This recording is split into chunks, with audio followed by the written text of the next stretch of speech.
师兄师姐，感恩点群法香，感恩惠美师姐 sudah membawa kita, memimpin kita untuk melakukan perubahan jasa dan juga penghormatan ya.感恩. Baik, sư兄师姐, sangat感恩ya. Pagi ini kita masih bisa bersama-sama kembali mendengarkan ceramah Master. Ya, tadi pagi juga Master masih ada keluar untuk memberikan ceramah langsung ya. Nah, pagi ini ceramah Master juga ada kaitan dengan cerita yang hari ini kita dengar ya. Sebelum nanti saya sharing sedikit apa yang tadi pagi Master sampaikan, mari kita bersama-sama membaca terlebih dahulu intisari dari kisah Master Cheng Yen bercerita ini. Kita pertama akan sama-sama membaca dan menyimak ya intisari dari kisah gajah menelan bara besi. Silakan next. Poin pertama, keyakinan dan pemahaman sangatlah penting dalam mempelajari Dharma. Untuk menghayati Dharma yang mendalam dan menyatukan batin kita dengan seluruh kebenaran alam semesta tidaklah mudah. Seseorang perlu melatih diri selama berkalpa-kalpa yang tak terhitung untuk melenyapkan segala noda batin agar bisa memahami seluruh kebenaran alam semesta dan mencapai pencerahan tertinggi seperti Buddha. Poin kedua, kita harus memanfaatkan tubuh kita untuk mendalami Dharma, bersungguh hati melatih diri serta melenyapkan noda batin agar hakikat sejati kita dapat terbangkitkan. Sebelum meninggalkan tubuh ini, kita dapat memahami kebenaran di kehidupan sekarang. Dengan memahami kebenaran dan bertekad di kehidupan sekarang, barulah kita dapat memiliki jalinan jodoh untuk melatih diri dari kehidupan ke kehidupan. Ya, Session Suci 2 poin ini sudah sangat menjelaskan ya kepada kita dari kisah gajah menelan bara besi ini. Kita bisa melihat bagaimana sulitnya menaklukkan sebuah nafsu keinginan. Mengapa dikatakan hanya Buddha yang mampu menaklukkan nafsu seperti ini? Nah, karena Buddha sendiri telah membina diri ya, telah berlatih berkalpa-kalpa lamanya yang tak terhitung ya. Session Suci. Jadi sangat penting bagi kita untuk dalam kehidupan ini, kita yang telah bertemu ya, memiliki jalinan jodoh, bertemu dengan Dharma ya, bertemu dengan guru, yaitu master yang bisa menjelaskan kepada kita akan ajaran-ajaran Buddha yang begitu luar biasa ini.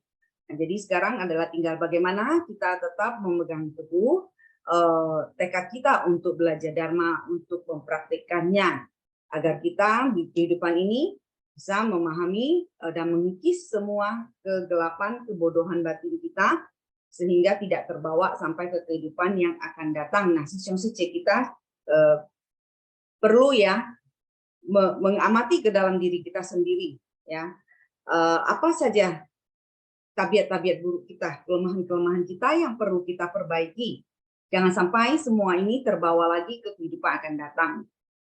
Kalau kita memiliki sifat-sifat yang keras kepala ya, tidak bisa membedakan baik dan benar, tentu di dalam kehidupan ini kita akan sulit ya bisa menjalani hidup dengan baik dan benarnya. Malah kita akan bisa semakin banyak menciptakan karma-karma buruk ya, menumpuk ya karma-karma buruk yang tentu akan menghasilkan kehidupan yang lebih menderita lagi buat diri kita sendiri, baik di kehidupan sekarang ataupun di kehidupan akan datang. Jadi Session Suci kita perlu belajar Dharma ya, dari setelah mendengar kita perlu mengamati, merenungkan, dan kemudian kita harus menumbuhkan ya, bisa menumbuhkan keyakinan kita dan pemahaman yang sangat mendalam. Next, poin ketiga. Melalui kisah ini Buddha menggunakan perumpamaan agar kita dapat memahami bahwa pelatihan diri adalah sebuah jalan yang sangat panjang. Kita harus bersungguh hati menjaga akar kebajikan, memiliki keyakinan dan pemahaman yang mendalam, serta menyerap Dharma ke dalam hati, sehingga kita dapat menaklukkan kegelapan batin. Poin keempat, contohnya gajah itu. Meski ia sangat patuh kepada pelatih gajah itu, tetapi saat nafsu keinginannya terbangkitkan, ia tidak bisa mengendalikan diri dan berlari mengejar gajah betina itu. Inilah suatu nafsu keinginan yang sangat sulit ditaklukkan. Kita membutuhkan air dharma untuk melenyapkan kegelapan batin.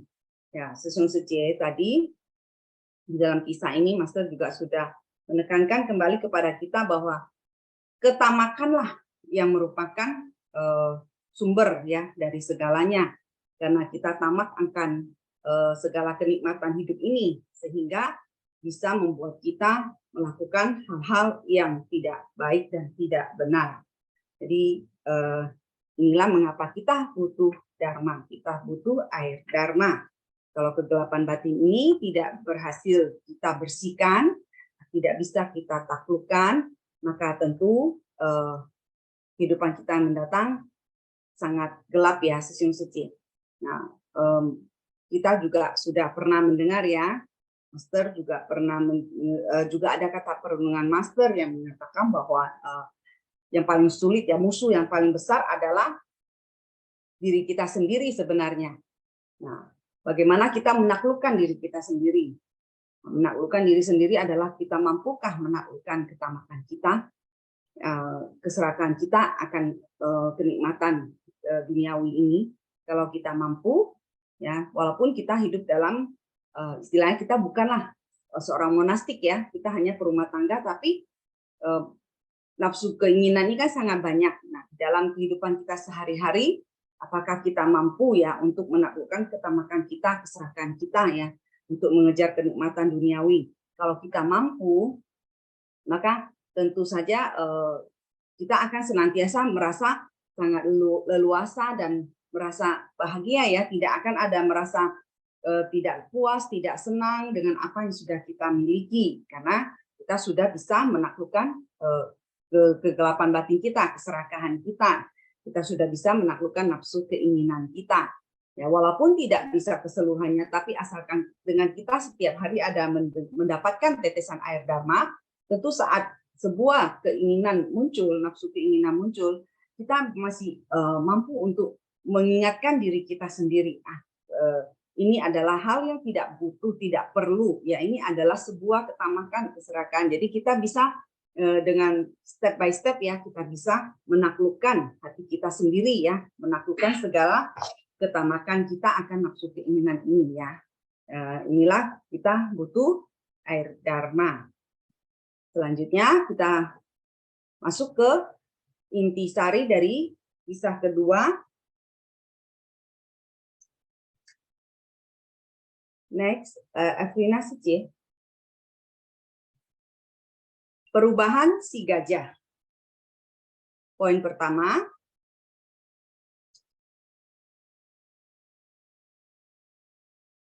pengaruh kondisi luar dapat menyebabkan seseorang jauh dari sifat wajib. Ketika kita bertekad untuk mendalami dharma dan melatih diri, hendaknya kita memiliki keteguhan yang kuat. Poin kedua, pada zaman Buddha ada dua biku bertekad untuk mendalami dharma dan memilih tempat untuk melatih diri. Mereka harus mengumpulkan makanan setiap hari dengan pindah patah. Namun biku yang memiliki wihara Buddha untuk melatih diri telah melanggar peraturan kebikuan. Setiap hari pada waktunya makan, biku ini pergi ke wihara Dewadatta untuk makan dan pulang setelah selesai makan. Ini berlangsung sangat lama hingga akhirnya tersebar di antara anggota Sangha. Nah, Sesung Sejie, kita yang umat rumah tangga ini tentu memiliki lebih banyak lagi godaan ya, karena kita tinggal di lingkungan, istilah kita bukan monastik ya. Kalau kita adalah seorang biku atau bikuni, tentu kita tinggal di dalam wihara yang lingkungannya berbeda dengan kita yang adalah perumah tangga. Jadi bagi kita yang perumah tangga ini godaan sangat banyak ya. Kalau di lingkungan kita, pergaulan kita bertemu dengan yang tidak, istilahnya bukan jahat ya, Sesung Sejie, tapi hanya yang ingin mencari kesenangan, atau hanya yang mereka yang tidak memiliki kepedulian, tentu itu akan mempengaruhi kita. Seandainya kita bergaul di dalam lingkungan seperti itu. Contohnya zaman sekarang kita bisa melihat banyak sekali ya yang suka membuat seperti acara-acara yang hanya untuk bersenang-senang, ya seolah-olah menganggap bahwa hidup ini sangat pendek, jadi kalau ada kesempatan untuk bersenang-senang harus dimanfaatkan. Nah, itu adalah kelompok orang-orang yang belum memahami ya prinsip kebenaran, belum memahami bahwa kehidupan itu bukan hanya satu kali ini, tidak memahami bahwa apa yang kita lakukan saat ini akan bisa membuahkan akan membawa efek ya kepada kehidupan kita yang akan datang. Nah, jadi kalau kita terpengaruh karena keinginan kita, karena terpengaruh karena tidak adanya keteguhan dalam hati kita, tentu kita akan terbawa ya ke dalam lingkungan pergaulan tersebut. Jadi sangat berbahaya. Nah, inilah yang disebutkan sangat berbahaya ya kehidupan kita di dalam masyarakat ini. Jadi kita harus benar-benar selalu sangat waspada dan kita harus memiliki keteguhan yang kuat, terutama kalau kita sudah tahu ya tentang pentingnya membina diri. Jadi keteguhan ini sangat penting. Jangan sampai saat kita membina diri ada sedikit pengaruh dari luar datang, kita kemudian langsung bisa keluar dari jalan yang sedang kita tempuh ini ya, jalan membina diri ini.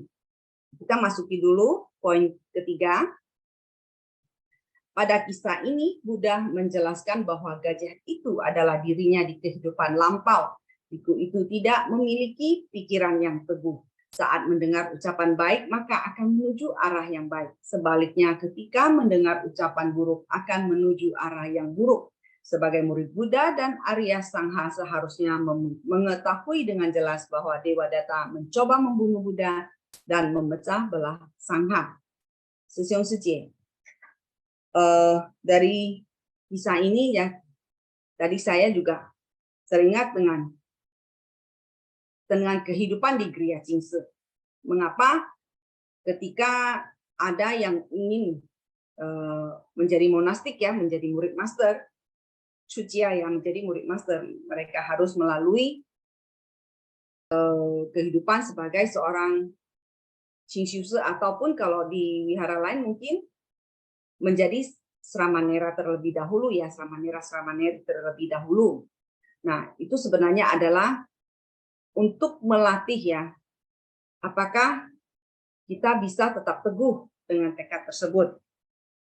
Kita semua tahu tentu di Gria Chingse ya, master menerapkan prinsip kehidupan yang mandiri. Jadi tidak seperti mungkin di kehidupan di wihara lain itu mereka mesti menerima pungyang atau persembahan dari para umat, ataupun ada menyediakan kotak dana. Jadi mereka bisa membina diri dengan tanpa memikirkan harus mencari makan dari mana. Tapi di Gria Chingse adalah berbeda. Bahkan yang lebih luar biasa lagi adalah para sufu ya di Gria Chingse, mereka tidak hanya harus bisa mandiri, jadi istilahnya memenuhi kebutuhan hidup mereka sendiri. Mereka juga harus bisa membina diri dan harus bersumbangsi. Seperti bagaimana mereka harus menyediakan ya makanan untuk para umat atau insan suci yang pulang ke Gria Chingse. Bahkan para sepuh harus turun tangan sendiri, baik dari menanam sayur ya, bercocok tanam, dari memasak, membersihkan, dan segala-galanya di sana. Para sepuh harus turun tangan sendiri dan bukan hanya bekerja asal-asalan. Nah, kalau Sesiong Suci ada yang sudah sering pulang ke Hualien tentu tahu bahwa di dalam setiap mengerjakan sesuatu di Gria Chingse selalu mengandung dharma, ya, selalu mengandung pembinaan diri, mengandung pembinaan konsentrasi. Ini tentu adalah satu hal yang sangat bagus dan sangat luar biasa. Nah, ini adalah sebuah ketika pertama kali saya pulang ke Hualien, merasakan bagaimana berbedanya ya Gria Jingse dengan mungkin wihara-wihara lain yang pernah saya datangi ya. Di Gria Jingse melihat kesederhanaan para sefu, para relawan suci di sana dalam bergotong royong bekerja ya, menjaga kebersihan dan segalanya, namun tidak ada terlihat kesombongan ataupun seperti orang kalau sudah capek bekerja kan bisa kesel gitu wajahnya atau apa. Di sana tidak. Jadi begitu kita melangkah masuk, terasa sekali auranya yang sangat energi di sana dan suasana di sana yang begitu tenang, bagaikan memasuki sebuah alam kehidupan yang berbeda. Nah, setiap kita bertemu punya sepuh ataupun insan suci di sana, wajah mereka selalu dengan sorot mata yang sangat lembut dan selalu menampilkan senyum yang sangat ramah.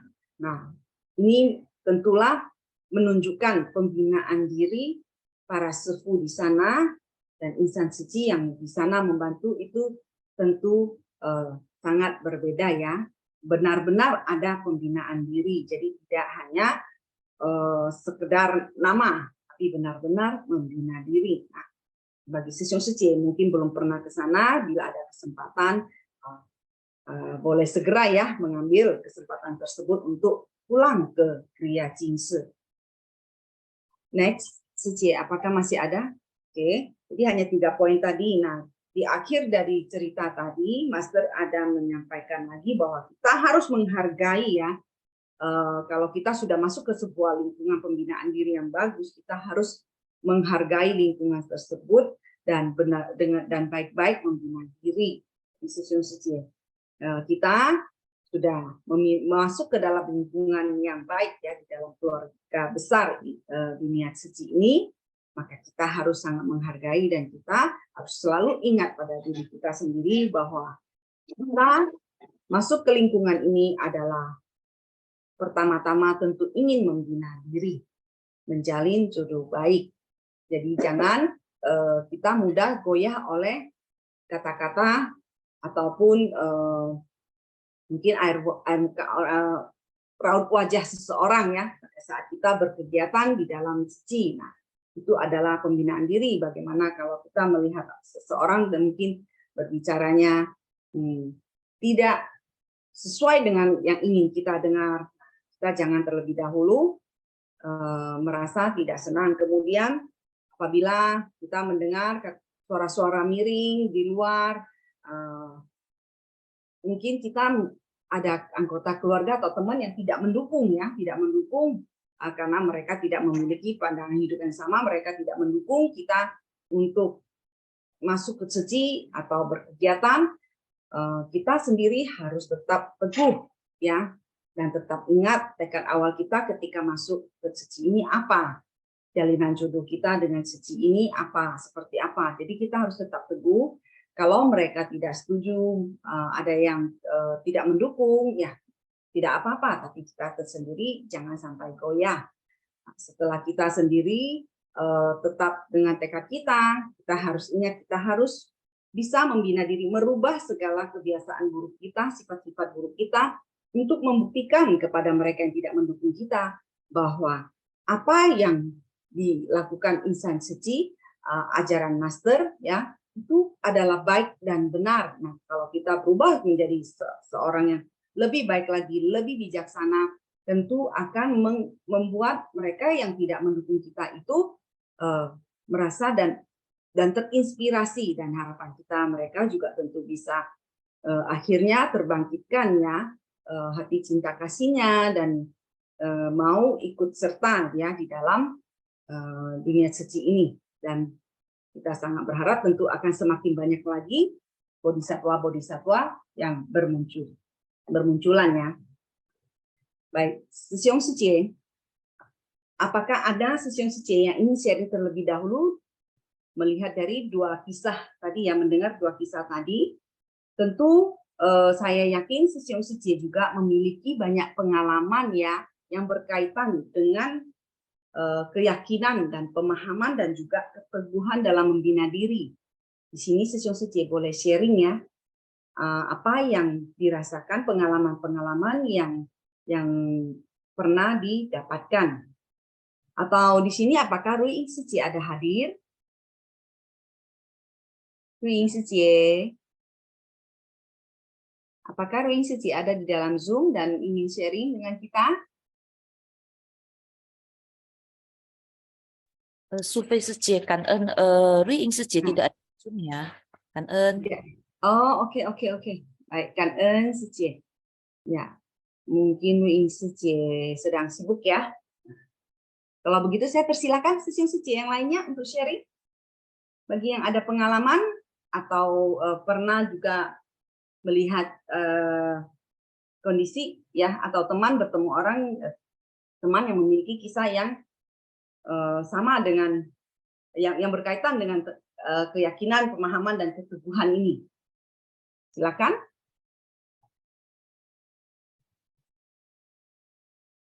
Kalau Sesion Suci tadi pagi ada ikut mendengarkan ceramah master ya di Zhigong Zhaohui tadi, sebenarnya berkaitan juga ya dengan cerita yang kita dengar ini. Nah, tadi di Zhigong Zhaohui master ada membicarakan tentang bagaimana insan suci di Malaysia saat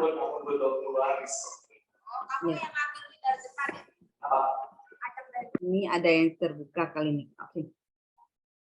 Bagaimana insan suci di Sabah ya, di Malaysia Sabah waktu hendak masuk ke kawasan hitam. Nah, saat itu sebenarnya kebetulan master sedang menghimbau ya agar merekrut lebih banyak lagi bodhisatwa. Kemudian insan suci di Malaysia saat pulang ke Hualien, mereka menyampaikan kepada master tentang adanya kawasan hitam ya yang di Sabah ini. Di dalamnya yang tinggal di dalam itu kondisinya seperti apa, mereka sampaikan kepada master. Dan Sesion Suci tentu masih ingat dulu sudah pernah kita mendengar master menceritakan tentang kondisi kehidupan di kawasan hitam itu di dalam salah satu Siyun Facang pagi ya. Bagaimana insan suci Malaysia ini ingin masuk ke dalam ya. Mereka sangat menghormati master sehingga meminta restu dan izin terlebih dahulu kepada master. Master waktu itu sebenarnya sangat khawatir karena di kawasan itu yang menghuni di dalamnya itu banyak sekali mereka yang boleh dikatakan kehidupannya sangat kelam dan sangat keras, sehingga mereka seperti kalau di sini kita katakan adalah kawasan seperti kawasan preman, kumuh, seperti dulu mungkin yang tidak benar lah ya, kawasan tidak benar. Jadi sehingga keamanan dari para relawan yang hendak masuk itu membuat master sangat khawatir. Nah, tapi ada seorang Laupusa ya, bodhisatwa tua atau senior yang menyampaikan kepada master bahwa dia berikrar dia hendak masuk ke dalam. Untuk apa? Tujuannya adalah ingin menyalakan sebuah pelita di dalam agar bisa menerangi kawasan hitam tersebut ya, dan berharap bisa merubah kehidupan di dalam sana, karena mereka melihat banyak anak-anak yang lahir di sana, mereka tidak mendapatkan pendidikan ya, dan mereka karena melihat contoh sikap-sikap ya dari para orang tua di dalam sana, sehingga mereka kecil-kecil juga sudah bersifat seperti seorang kita sebut sini preman ya. Kecil-kecil ada yang merokok, dan mereka bermain-main itu adalah main judi ya, taruhan judi, merokok, itu anak yang masih kecil-kecil, sehingga relawan suci ya sangat tidak tega melihat hal itu ya. Mereka ingin bisa merubah kondisi kehidupan di sana. Tentu saja hal ini membutuhkan waktu. Tidak bisa hanya dalam 1-2 tahun saja. Nah, setelah mendapatkan restu dari master, akhirnya mereka masuk ke kawasan hitam tersebut. Ya, tentu pertama-tama harus bagaimana supaya diterima. Karena kita kalau ingin memberikan bantuan ke satu tempat, belum tentu orang akan menerima. Tapi keteguhan dari hati para insan suci ini, ya, yang di Sabah, mampu kemudian dengan cinta kasih, dengan penuh hormat mereka masuk, dan akhirnya mereka diterima. Nah, mereka tentu sudah membuat perencanaan step by step bagaimana memberikan bantuan, kemudian bagaimana agar bisa membuka hati mereka, para penduduk di dalam kawasan hitam itu, agar mereka bisa memberikan pendidikan, ya. Nah, tadi pagi video yang ditampilkan adalah anak-anak kawasan hitam tersebut, mereka sudah mendapatkan pendidikan dan berubah menjadi anak-anak yang sopan, penampilan yang rapi dan bersih, berbeda sekali dengan ketika para insan city awal-awal masuk ke kawasan hitam tersebut. Nah, perubahan itu sudah mulai terlihat. Pastor menyatakan sangat berterima kasih, ya, sangat kangen kepada para Laupusa, ya, yang awal-awal berani masuk itu. Dan dari pembinaan ini kita bisa melihat bahwa sebuah tekad yang baik tentu butuh proses perjuangan dan keteguhan hati. Kalau mereka para relawannya tidak memiliki keteguhan hati, tentu bisa saja berhenti di tengah jalan, karena tentu ujiannya sangat berat, ya, masuk ke sebuah lingkungan yang sangat kelam dan keras seperti itu. Nah, ini salah satu yang pagi-pagi disampaikan oleh Master, ya. Baik, Johannes Sesiong sudah raise hand. Silakan Johannes Sesiong untuk sharing. Kanen Sesiong. Halo Sobat CC, kanan ya. Kanen Sesiong, silakan. Thanks to our master juga ya, kanan Sarah, Hesa, dan semuanya di sini ya.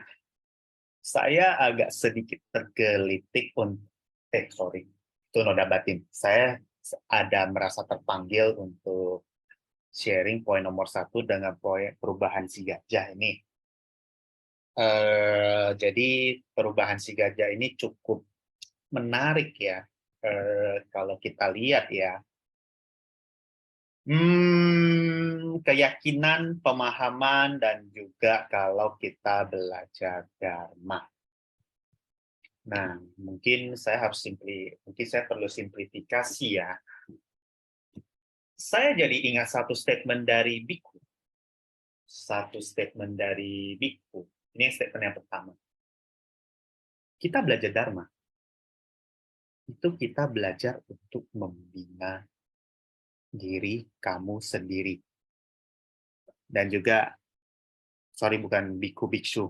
Ya sama aja lah biku atau bisu lah. Dan saya lihat biksu tersebut atau su tersebut punya ilmu Dharma yang cukup, istilahnya cukup dalam, cukup dalam dan cukup lebih. Dan beliau keluar dengan statement dengan keras seperti ini. Kalau lu mau belajar Dharma untuk membina batin kamu, saya akan sharing. Saya akan babarkan sampai kamu paham. Tapi kalau kamu belajar Dharma untuk untuk jadi bahan ceramah di vihara. Ini sebenarnya kena ke gua juga ya. Bahan ceramah di vihara doang. Kalau dalam bahasa lucunya itu adalah jadi barang seni. Cuma jadi kolek, ngobrol. Suhu itu bilang, sorry, aku tidak ladenin. Sorry. Saya sempat sontak berpikir, emang kenapa sih kok pelit banget si Suhu ini? Dan ini saya baru ngeh. Kenapa? Karena begini ya, ini juga ada berkaitan efeknya dengan dengan ladang kebijaksanaan, dengan ladang berkah itu, which is balance, perlu balance. Saya akan cerita dari sisinya kalau misalkan kita belajar dharmanya terlalu banyak, tapi kalau tidak mempraktekkan, itu bahayanya apa? Bahayanya itu adalah kita suka menjudgmental, dan di mana apapun yang kita judgment itu 98%-nya itu salah, hanya 2% yang mengandung kebenaran. Contohnya gimana? Ibarat begini deh. Oke lah, belajar Dharma, tujuan Nibbana. Saya matematikakan ya. Contohnya belajar Dharma itu ibarat begini. Kita belajar nyetir mobil. Kita belajar nyetir mobil. Cuma baca buku manual A, B, C, D, pasal A, B, C, D, perawatannya bagaimana. Tapi kamu nggak pernah gimana cara injak kopling kalau mobil manual, gimana cara injak gas, gimana cara injak rem, gimana nggak pegang setir, gimana cara buka kap mobil. Kamu nggak pernah, kamu cuma baca doang. Terus kamu lihat orang mobilnya, misalkan cara nyetirnya mungkin kurang serampangan, dan kamu kasih saran kepada orang itu, padahal kamu sendiri nggak pernah nyetir. Itulah kira-kira kita menjadi judgmental. Ibarat begini deh, saya cuma hafal semua. Mobil ini gimana cara nyetirnya, gini. Teman gua nggak pandai nyetir, tapi kita komentar seolah pandai nyetir. Seolah pandai nyetir. Kalau kita tidak belajar nyetir, kalau kita sendiri nggak nyetir, nggak sendiri feel, begitu kita ngomongkan, saya yakin itu bukanlah Dharma. Yang ada kita cuma menilai. Padahal ada yang membuat saya sadar, itu kita ditugaskan belajar Dharma untuk membina diri, bukan untuk menilai orang seperti itu, karena kita tidak ditugaskan oleh the God atau nggak ada SK pengangkatan untuk menilai orang. Kita tidak ditugaskan seperti itu, kita cuma ditugaskan untuk membina diri kamu sendiri. Seperti itulah kira-kira. Contoh yang paling simpel yang lebih realita lah. Misalnya Dharma. Imlek idealnya memang semuanya pulang kampung, menghormati keluarga, menghormati karena itu ladang berkah yang paling benar. Itu benar? Ya, benar. Itu benar. Karena memang kita sebagai sebagai anak memang harus berbakti kepada orang tua. Memang salah satunya itu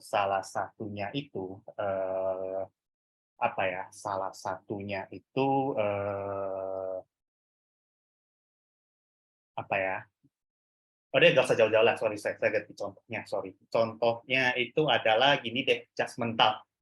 Kasus yang judgmental. Oke, berbakti kepada orang tua itu memang benar. Dari buku manual manapun, buku Dharma apapun, itu adalah sesuatu hal yang nggak bisa ditunda. Akan tetapi, berbakti versi orang tua saya, sama berbakti versi orang tua mereka, itu berbeda. Kadang berbeda, tapi kita memaksakan bahwa berbakti versi kita itu adalah paling benar. Itulah akibat kalau kita terlalu judgmental. Salah satunya beginilah. Contoh lagi. Misalnya gini deh. Melihat ada satu orang kuliah di tempat yang bagus. Begitu selesai kuliah di tempat yang bagus, tiba-tiba orang itu memilih untuk menjadi Huisyo atau Bhikkhu. Kita belajar ini, Sutra Bhakti seorang anak, Sutra Bhakti ini. Kita belajar misalkan kayak gini. Weh, kalau udah kerja, sisihkan duit kepada orang tua ya. Ya, benar. Tapi kalau melihat, gitu lulus langsung jadi Huisyo. Kita udah belajar bakti, belajar ini secara teori. Lalu lihat si anak ini jadi Huisyo karena jalinan jodohnya sudah matang memilih untuk jadi Huisyo dan orang tuanya sudah merestui. Tapi disinilah terkadang akibatnya kalau kita suka ngejudge atau menilai. Woi, lu nggak berbakti lo ya jadi Huisyo ya. Loh, emang kenapa? Lu Bapak lu udah capek-capek cari duit, capek-capek cari duit, apa, capek-capek cari duit, malah lu jadi huisyo mana dapat duit lo, return-nya mana? Disinilah titiknya, titik noda batin kita menilai, dan penilaiannya itu umumnya salah. Sementara yang anak itu ngomong, orang tua saya yang merestui kok. Kok kamu yang risau? Kok kamu yang risau? Disinilah titiknya. Akibatnya kalau kita terlalu menjudgmental dan kita tidak pernah merasakan kehidupan dia, kita tidak pernah merasakan kehidupan orang itu, tapi kita seolah-olah bahwa omongan kita itu benar. Kita sembarang ngejudgmental. Kayak gitu kira-kira contohnya. Dengan kata lain, urusan yang berbakti juga, urusan termasuk berbakti kepada orang tua, semuanya itu ada versi masing-masing. Kita nggak usah terlalu memaksakan sepatu saya sama dengan sepatu kamu, karena kehidupannya berbeda-beda, realitanya berbeda-beda, jalinannya berbeda-beda. Kalau memang tidak ada sesuatu yang sesuai dengan apa ya di mata kita boleh mempertanyakan, tapi kita nggak boleh menilai seperti yang tadi itu. Menilai menjadi biksu atau menjadi suhu itu dianggap nggak berbakti karena hanya menilai satu sisi, yaitu udah kuliah capek-capek, return investasinya nggak nol ke orang tua, itu kan dari satu sisi seperti itu. Mungkin dia juga ada berbakti dari versi lain, kita nggak tahu kayak gitu. Makanya session statement dari situ mungkin agak sedikit jeliman ya, saya persimpel ya. Intinya begini deh, kita gak usah banyak berkomentar orang, kita jangan terlalu banyak berkomentar kalau kita nggak ada pengalaman. Kayak kita kalau misalkan mau berkomentar orang yang bisa nyetir mobil, minimal kita harus bisa nyetir mobil dulu lah, kayak gitulah kira-kira. Minimal kita harus bisa nyetir mobil dulu baru boleh berkomentar. Kalau tidak pernah pegang setir, kalau cuma pegang manualnya aja, cuma ngerti manual tapi nggak pernah pegang setir, tapi kita berkomentar tentang penyetir, itu ya yang ada noda batin, yang ada misjudgment, dan juga yang ada cari masalah atau cari gara-gara atau cari perkara seperti itu. Dan orang akan menolak pernyataan kamu kecuali kalau kamu ahli dalam menyetir. Kira-kira seperti itulah kira-kira ya. Jadi ya bisa saya sharing itu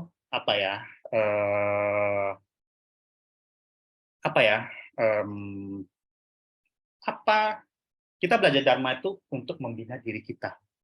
Kita nggak usah habiskan waktu untuk menilai orang, nggak perlu, cukup beresin batin kita. Kita boleh membantu, tapi kita jangan menilai. Karena kita tidak ada hak untuk menilai. Bereskan aja batin masing-masing. Seperti itu ya kira-kira ya. Kangen touch ya, salam kebijaksanaan. Kangen Johannes Sesiong ya. Jadi intinya adalah kita membina diri adalah membina diri kita sendiri ya. Bukan orang lain ya yang harus kita lihat apakah atau kita nilai ya. Baik. Kangen Johannes Sesiong. Nah, Liani Sucie, silakan Liani Sucie untuk membuka mic sharing dengan kita. Kangen Liani Sucie. Liani Sucie. Silakan Liani Sucie.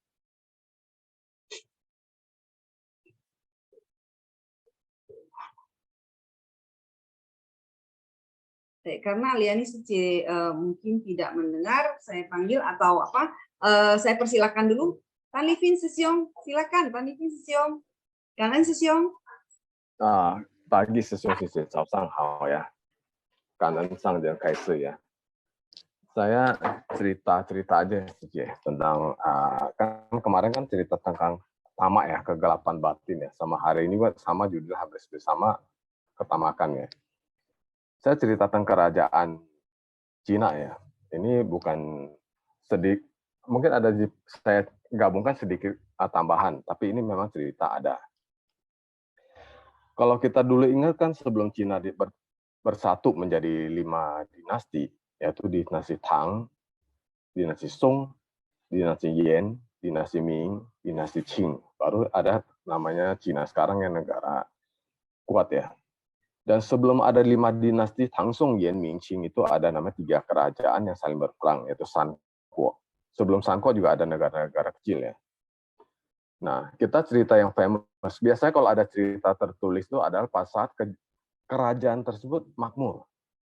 Juga ada di film ya, dibikin film. Saya cerita tentang kerajaan Kangxi, Raja Kangxi ya. Saat Raja Kangxi memimpin negara itu, negara Cina zaman dulu itu cukup makmur.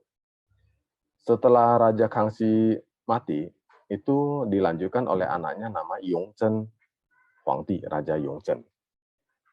Sejak zaman ada manusia itu pasti ada tamak, nggak mungkin nggak ya. Kalau nggak ada tamak itu mustahil. Buktinya manusia makin banyak. Saat kerajaan Kangxi berdiri, dipimpin oleh raja tersebut, koruptor tuh ada di mana-mana, para pejabat juga sampai ke daerah-daerah itu boleh dibilang dana masuk ada hilang lah. Karena ada hilang otomatis kan tidak sampai ke rakyat ya. Nah, setelah Kangxi meninggal, dilanjutkan oleh anaknya namanya Yongzheng Huangdi, Raja Yongzheng. Di saat Yongzheng memimpin, dia melihat ayahnya si Kangxi ini, kok pejabatnya semua korupsi. Dia ada satu niat Ukanian ya, nggak rela. Dia mau mengumpulkan, dia mau menarik kembali semua harta yang sudah dikorupsi oleh masa-masa pejabat ayahnya yaitu Raja Kangxi.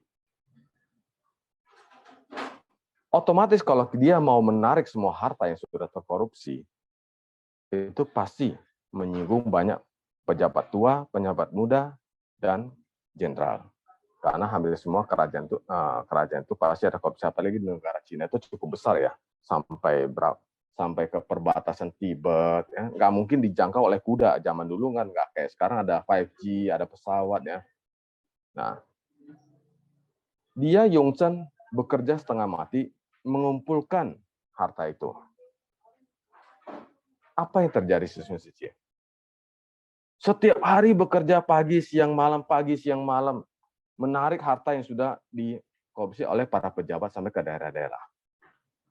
Yang terjadi hanya satu sesungguhnya. Dia hanya bisa hidup 14 tahun saat dia memimpin kerajaan tersebut. Kenapa? Terlalu capek. Ingin mengambil sesuatu yang dia rasakan sebagai miliknya, bukan milik rakyat loh. Akhirnya dalam 14 tahun masa pemimpin dia meninggal, Yongzheng Huangdi. Nah, selanjutnya setelah Yongzheng Huangdi itu meninggal, dilanjutkan oleh Qianlong Huangdi, ya tenar lah ya, film Taiwan ada bikin film serinya itu. Saat Qianlong Huangdi memimpin, dia melihat, saya itu nggak mau seperti ayah saya, Yongzheng Huangdi. Ya. Saat Qianlong Huangdi memimpin, ada satu pejabat yang berkata kepada Qianlong Huangdi ya saat dia masih muda, yaitu He Shen. Pejabat namanya He Shen. Dia bilang ke dia, kamu mau memakmurkan rakyat, yang harus kamu makmurkan dulu adalah pejabat dulu. Nah, bagaimana kita kalau mendengar kata-kata itu depan kita ya, sesungguhnya. Kalau mau mensejahterakan rakyat, yang kau harus makmurkan itu adalah pejabat. Pasti marah ya. Nah, tapi Qianlong Huangdi berpikir berbeda. Dia oke, kalau gitu kamu coba tarik semua harta yang sudah ada dikorupsi oleh para pejabat di masa kakek saya Kangxi Huangdi dan Yongzheng Huangdi. Kenapa dia bisa begitu? Dia memimpin orang suruh He Shen pergi cari ambil. Karena dia tahu dia tidak mau seperti ayahnya Yongzheng mati dalam 14 tahun mengejar harta untuk katanya si rakyat, padahal bukan. Untuk diri sendiri juga. 14 tahun aja meninggal demi harta. Di saat Qianlong menyuruh He Shen pergi ambil seluruh harta tersebut, dia kok tahu He Shen itu ada orang tamak. Untuk menarik harta dari orang yang tamak, dia harus mencari orang yang lebih tamak dari orang-orang tersebut, yaitu He Shen. Dan dia tahu kalau He Shen ini menarik kembali, tidak akan 100% jatuh ke kerajaan juga. Dan tidak akan jatuh ke rakyat juga. Tapi dia tahu, untuk mengatasi orang yang lebih tamak adalah untuk mengatasi orang tamak harus cari orang yang lebih tamak. Nah, saat itu dia ada namanya pejabat setia nama Ji Xiaolan, Xing Ji, Si Zipang de Ji, Ji Xiaolan. Ji Xiaolan hadir kepada si Qianlong Huangdi, dibilang, kamu kaisar menyuruh, mentitahkan He Shen untuk pergi mengambil harta korupsi. Kaisar kan tahu He Shen itu sangat tamak. Qianlong Huangdi ada berbisik kepada Ji Xiaolan, kamu tidak tahu, itulah namanya tingkat tinggi. Kita jangan langsung ke bawah. Kita harus mempergunakan orang lain. Ji Xiaolan diam. Ya, Qianlong Huangdi bilang, kamu tidak bisa seperti He Shen. Makanya saya suruh He Shen ke sana. Di saat He Shen menarik seluruh harta, Qianlong Huangdi apa yang dilakukan? Dia bangun istana-istana kepada si He Shen. Istana untuk simpan giok, istana untuk simpan emas, istana untuk simpan perak, istana untuk simpan caopiao, uang. Dia bangun banyak istana untuk He Shen. Dia katakan ini sebagai penghargaan kepada kamu. Apakah itu benar, Sisi? Benar. Tapi Qianlong itu tahu He Shen sudah tua. Dia makin tamak, dia akan seperti ayahnya si Yongzhen. Hanya 14 tahun meninggal.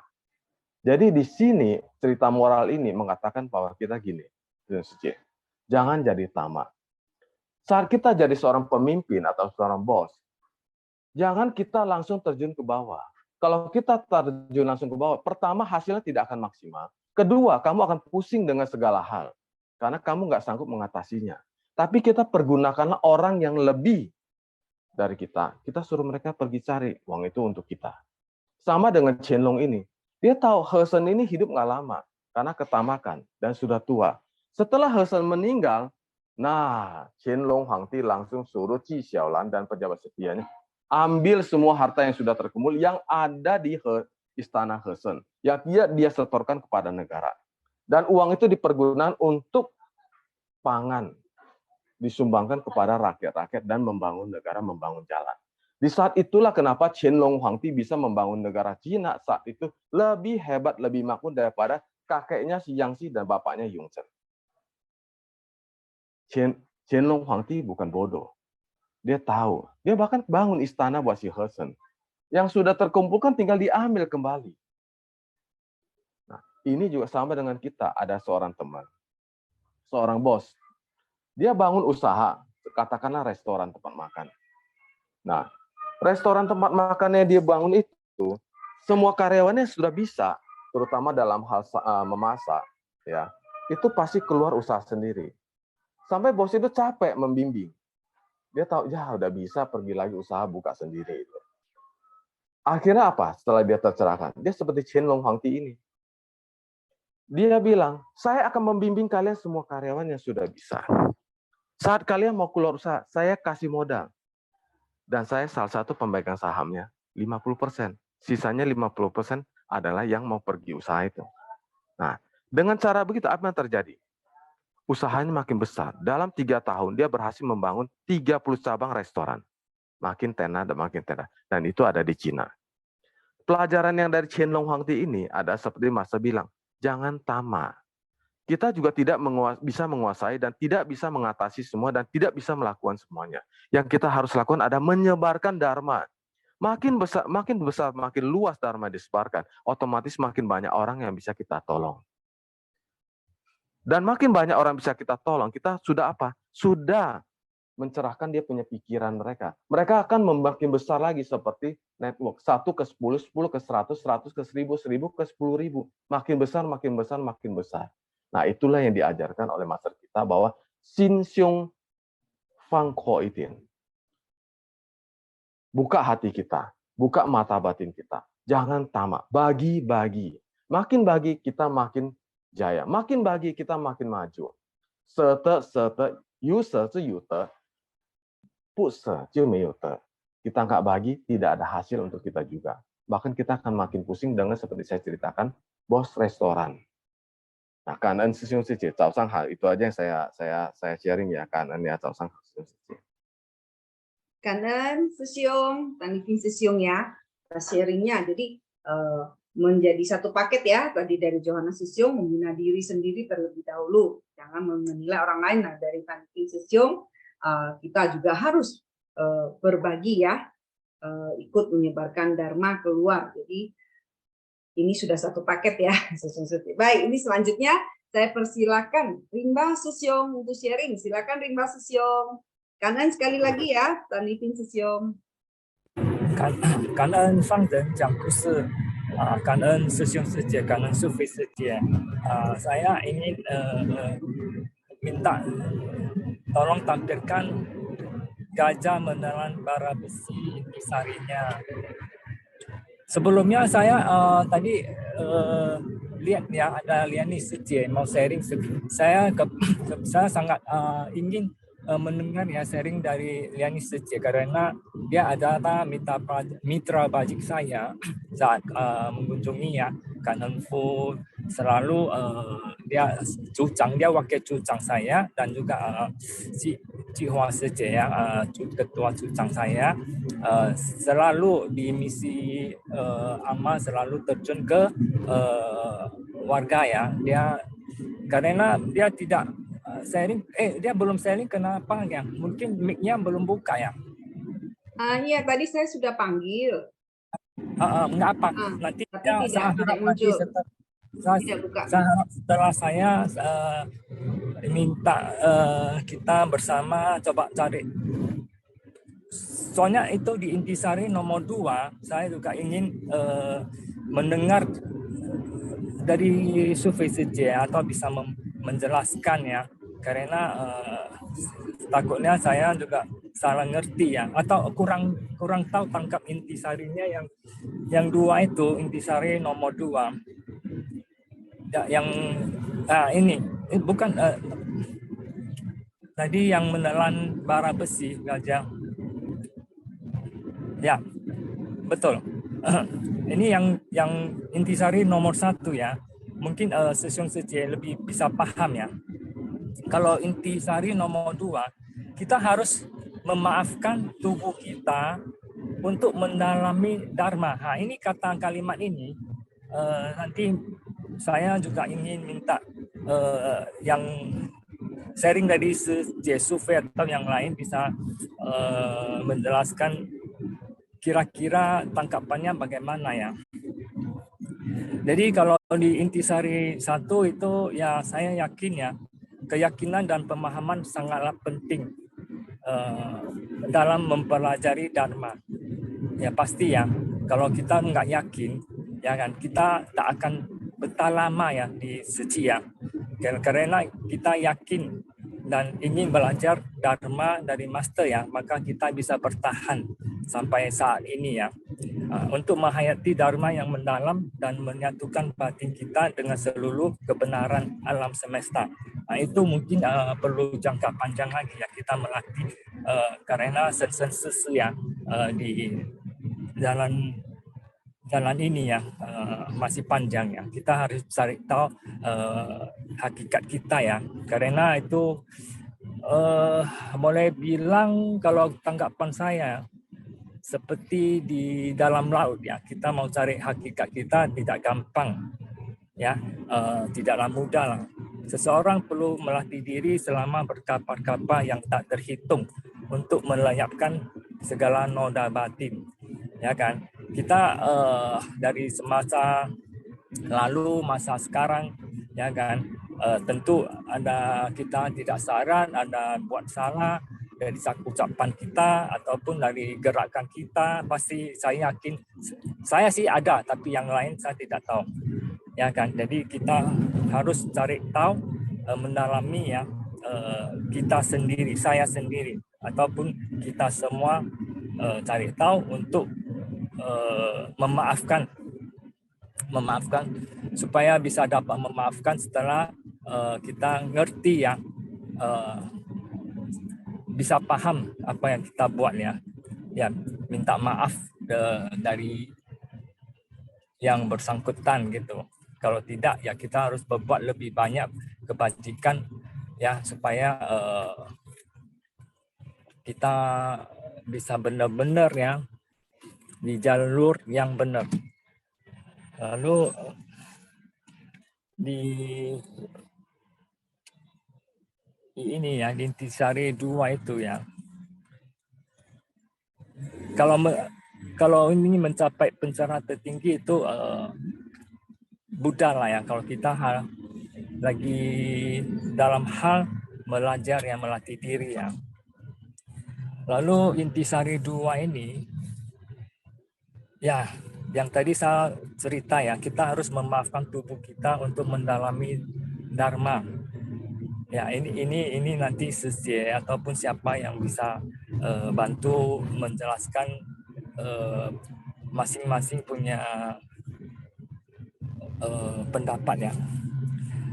Jadi di sini juga ada sebutkan bersungguh hati melatih diri ya, yang Intisari 2 ini, serta melenyapkan nona batin agar hakikat sejati kita dapat terbangkitkan.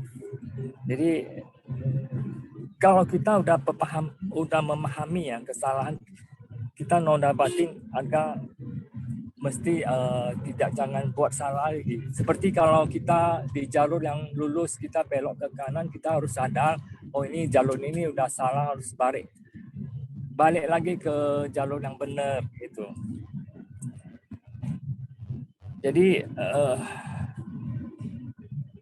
Jadi supaya kita ya bisa dapat memahami ya, mencari ya hati hakikat kita di mana, hakikat sejati kita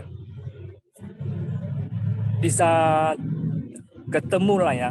Jadi itu memang tidak gampang ya. Jadi supaya di kemudian hari ya, kami meninggalkan tubuh ini, kita bisa merasa ya kita ini tenang ya, cincin ya, seperti tidak ada gelombangnya ya, masih tenang lah ya. Jadi memang kita melatih diri tujuannya juga untuk mencari hati yang tenang, yang buat kita bisa tidak ada gejolak ya di batin, itu yang paling utama buat saya ya. Jadi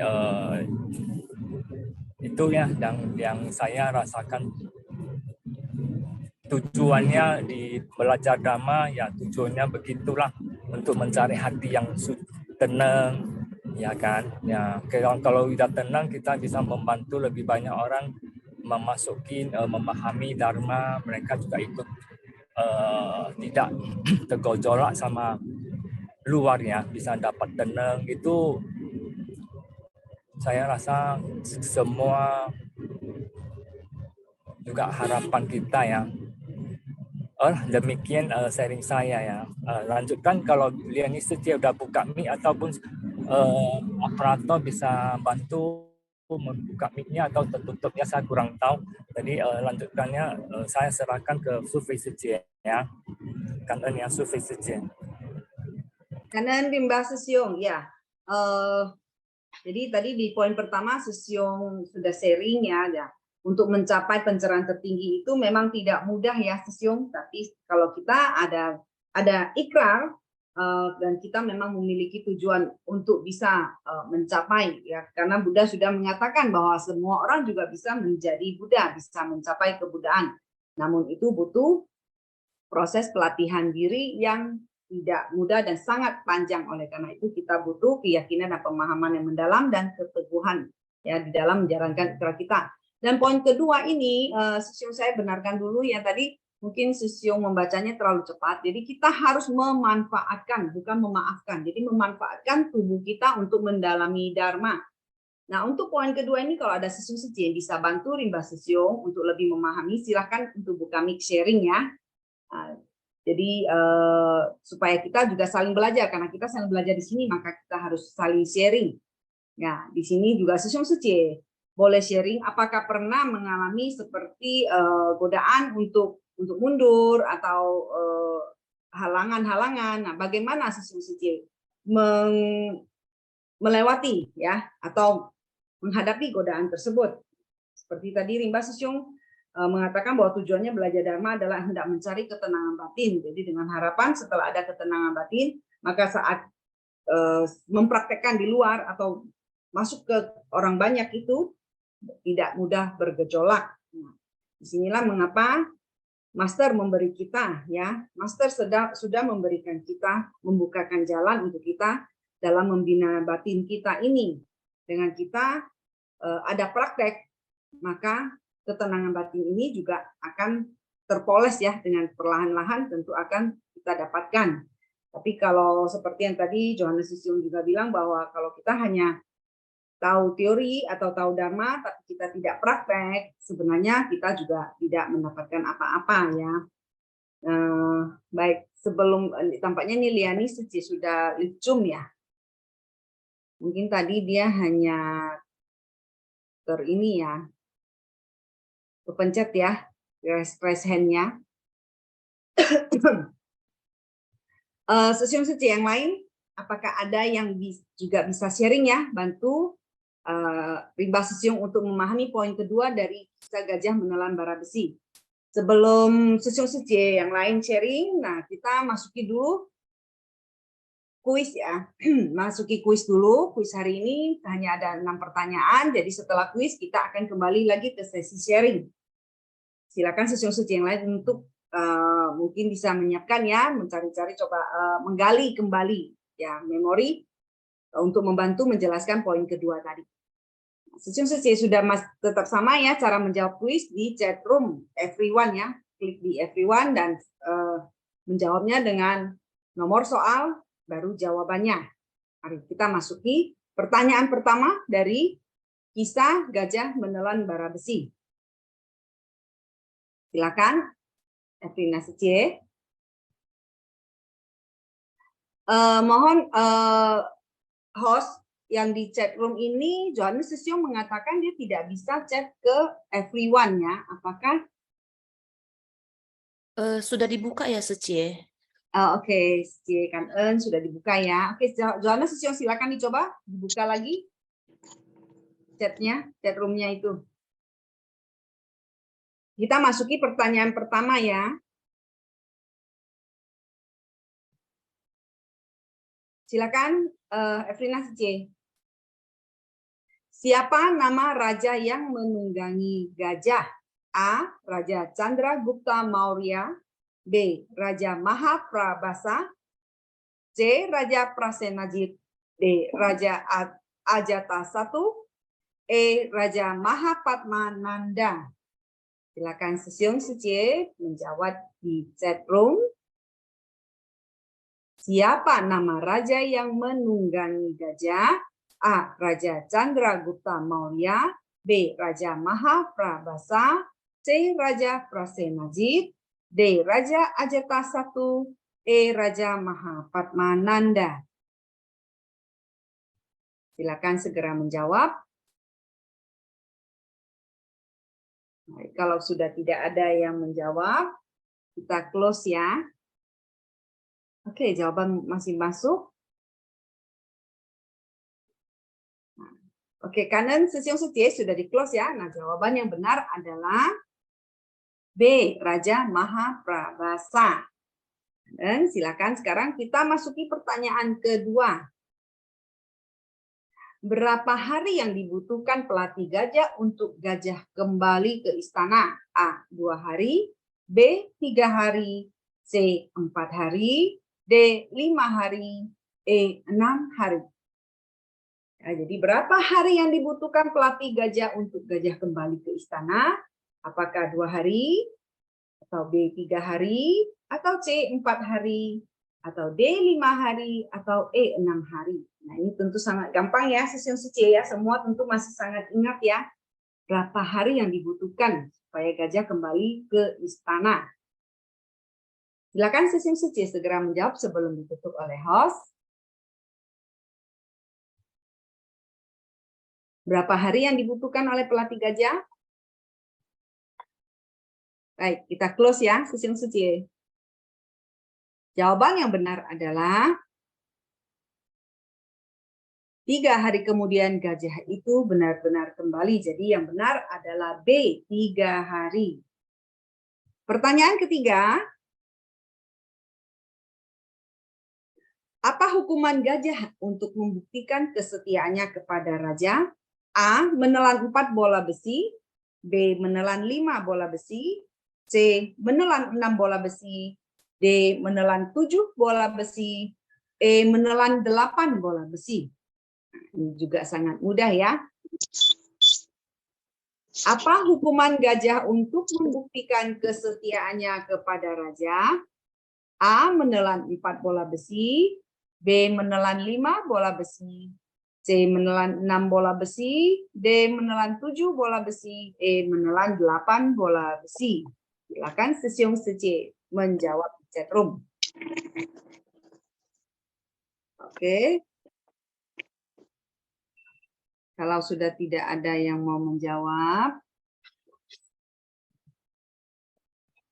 jawaban masih terus masuk ya.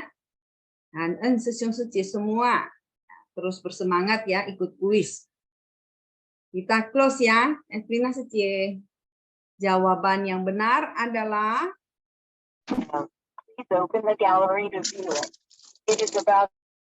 silakan host, jawaban yang benar.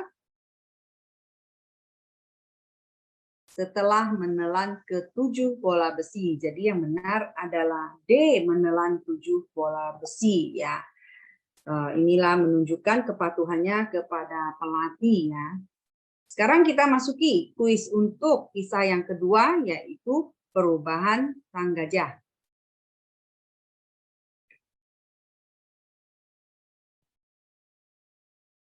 Ya, perubahan si gajah, pertanyaan berikutnya nomor 4. Siapa yang sedang berunding di dekat kandang gajah? A. Kawanan penculik. B. Kawanan perampok. C. Kawanan pelayan. D. Kawanan gajah.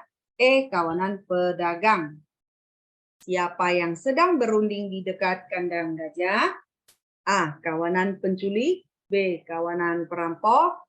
C. Kawanan pelayan. D. Kawanan gajah. E. Kawanan pedagang. Silakan Sesiung Secie segera menjawab mana yang benar. Siapa yang berunding di dekat kandang gajah? Tentu Sesiung Secie masih ingat ya. Silakan menjawab di chat room ke everyone ya. Siapa yang sedang berunding di dekat kandang gajah? Apakah A. Kawanan penculik, B. Kawanan perampok, C. Kawanan pelayan, D. Kawanan gajah, E. Kawanan pedagang. Kalau sudah tidak ada yang menjawab, silakan host close. Jawaban yang benar adalah B. Kawanan perampok ya. Yang sedang berunding di dekat kandang gajah. Selanjutnya pertanyaan kelima. Mengapa gajah berubah? A. Dirawat dengan baik oleh penjaga gajah. B. Dipukuli oleh penjaga gajah. C. Hatinya terpengaruh oleh ucapan buruk orang-orang jahat. D. Dikasihani oleh raja. E. Semua jawaban salah. Silakan Sesiung Secie segera menjawab. Mengapa gajah berubah? A. Dirawat dengan baik oleh penjaga gajah. B. Dipukuli oleh penjaga gajah. C. Hatinya terpengaruh oleh ucapan buruk orang-orang jahat. D. Dikasihani oleh raja. E. Semua jawaban salah. Silakan Sesiung Secie. Tentu masih ingat ya di dalam cerita tadi. Mengapa gajah ini berubah? Karena apa? Apakah itu A, karena dirawat dengan baik oleh penjaga gajah, atau B, dipukul oleh penjaga gajah, atau C, hatinya terpengaruh oleh ucapan buruk orang-orang jahat, atau D, dikasihani oleh raja, atau E, semua jawaban salah.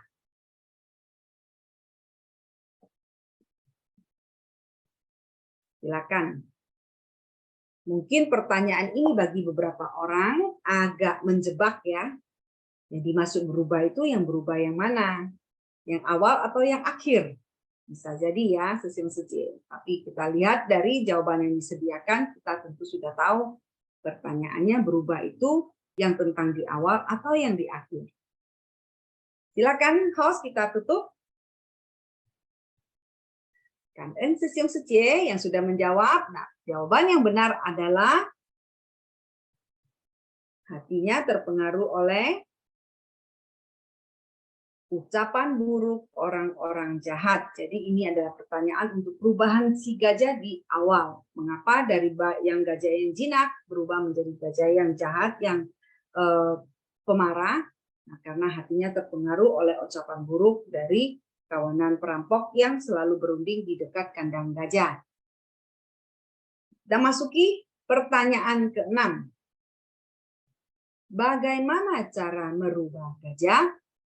A. Meminta orang yang berbudi luhur untuk berbicara di sekitar gajah. B. Menghukum kawanan perampok. C. Menghukum penjaga gajah. D. Memberi makan gajah dengan makanan enak. E. Semua jawaban salah. Silakan sesyong seci. Nah, segera menjawab ya. Ini tentu sudah sangat mudah ya.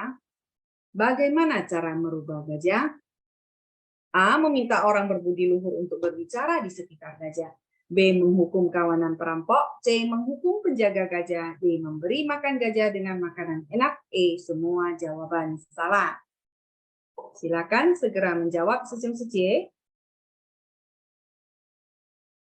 Baik, jawaban masih terus masuk. Masih ada kesempatan sesyong seci. Silakan menjawab untuk melihat apakah kita masih ingat apa yang sudah kita dengar tadi. Ataukah sudah mulai kabur-kabur. Atau bahkan sudah lupa. Ya, sesyong seci. Ini adalah untuk melatih memori kita, daya ingat kita, dan konsentrasi kita saat mendengar ceramah master. Baik, karena sudah tidak ada jawaban yang masuk, kita close ya. Katrina Secie, silakan di close. Jawaban yang benar adalah A. Meminta orang berbudi luhur untuk berbicara di sekitar gajah. Sesyong seci. Semua sesyong seci yang sudah berpartisipasi ikut di dalam kuis ini. Jadi dari kisah tadi kita tahu ya. Nah, kita harus baik-baik mencari mitra, bajik atau di dalam pergaulan. Janganlah kita memasuki pergaulan yang lebih banyak sisi negatifnya. Jadi karena itu karena kalau kita belum benar-benar teguh ya hati kita akan sangat mudah terpengaruh. Jadi sebaiknya kita sekarang di dalam bergaul ya carilah lingkungan yang baik, juga teman-teman yang baik yang memberi pengaruh-pengaruh yang positif ya. Kalau yang negatif jangan kita terus-menerus bergaul dengannya, atau lingkungan yang lebih banyak negatifnya jangan terus berada di lingkungan tersebut. Jadi apapun juga kondisi di luar, semuanya kembali lagi kepada hati kita sendiri. Apakah kita memiliki keteguhan, apakah kita memiliki keyakinan dan pemahaman yang mendalam tentang dharma dan prinsip kebenaran dalam kehidupan ini. Kalau tidak, tentu kita akan sangat mudah terpengaruh, goyah, dan akhirnya kita sendiri yang terpuruk. Baik, sesyong seci. Nah, sambil menunggu jawaban kuis, pemenang kuis, saya persilakan sesyong seci yang lain untuk sharing. Mungkin ada yang bisa membantu untuk sharing tentang poin kedua dari gajah menelan bara besi, seperti yang tadi Rinda Sesyong harapkan sesyong seci bisa berbagi pemahamannya ya untuk poin kedua itu. Leo Rianto Sesyong sudah reset. Silakan Leo Sesyong. Sesyong. Ya, survei seci. 早上好, Sesyong seci. Ya, dari tadi tuh saya coba interpretasi juga ya poin kedua yang dimaksud dengan cerita master tadi ya. Mungkin host bisa bantu ya. Kita sama-sama melihat ya intisarinya.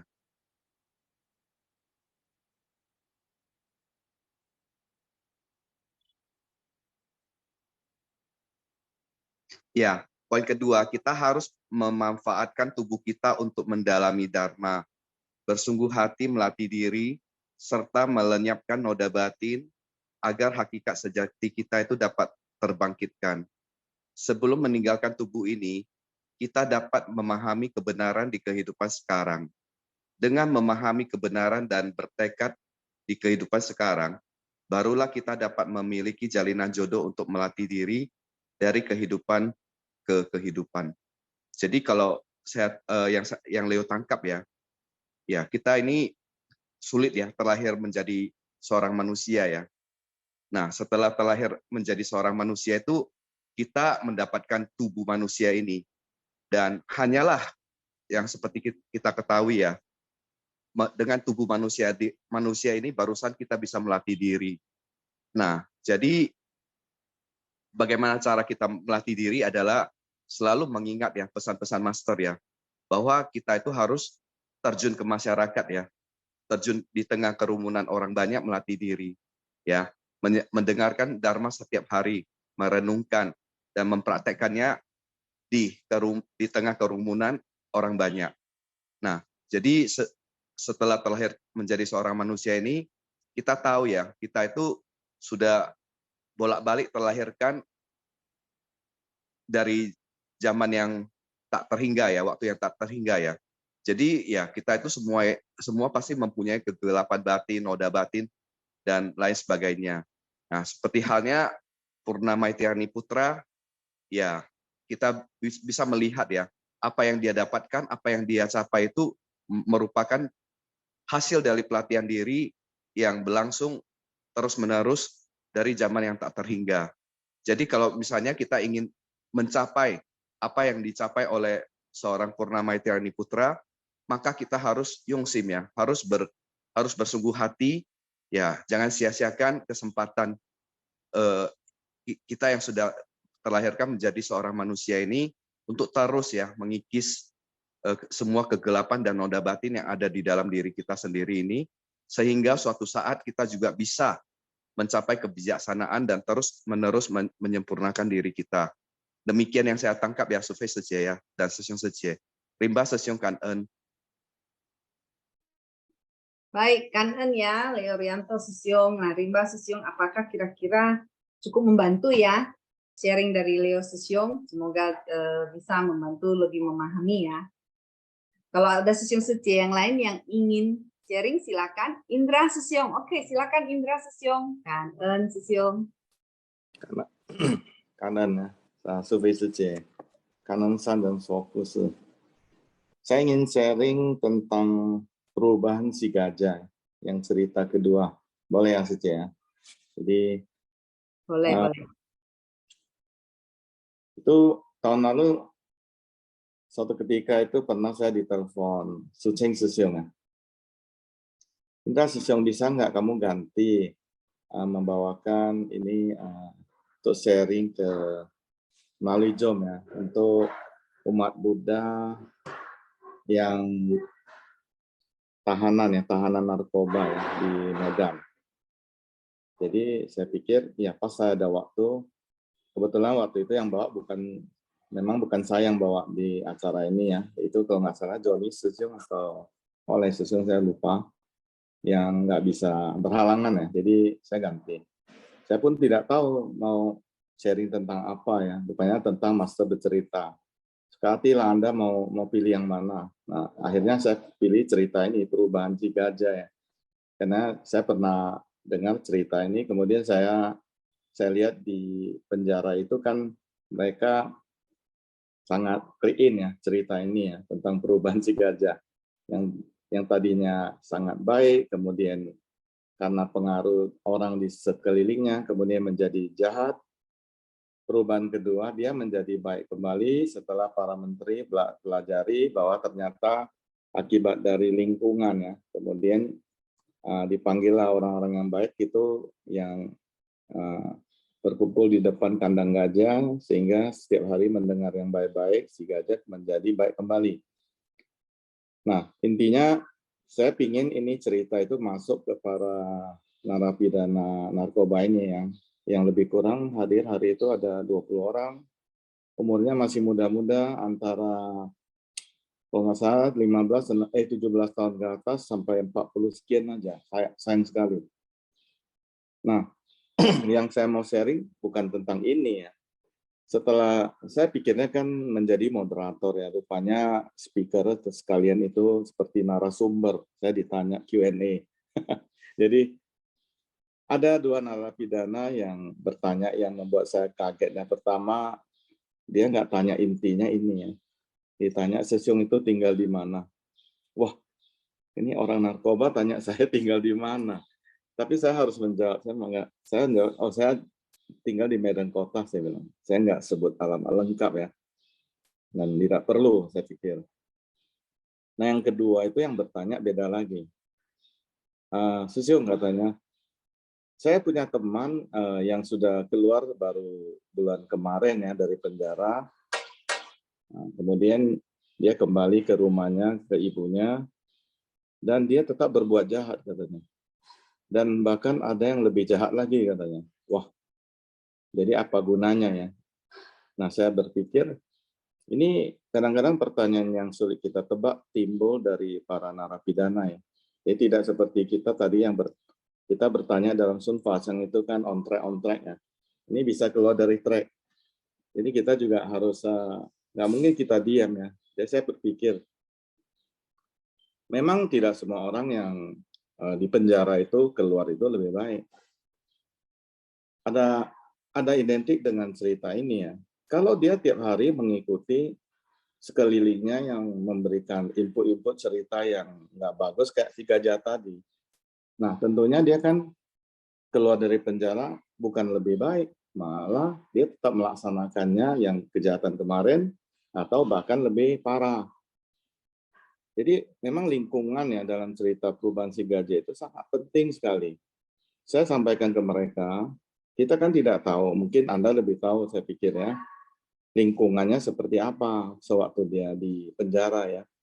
Jadi saya melihat itu memberikan sharing atau moderator atau speaker di acara ini sangat bagus ya, terutama untuk yang mereka ini yang kurang mendapatkan kesempatan mempelajari Dharma. Mereka itu para narapidana yang beragama Buddha ya.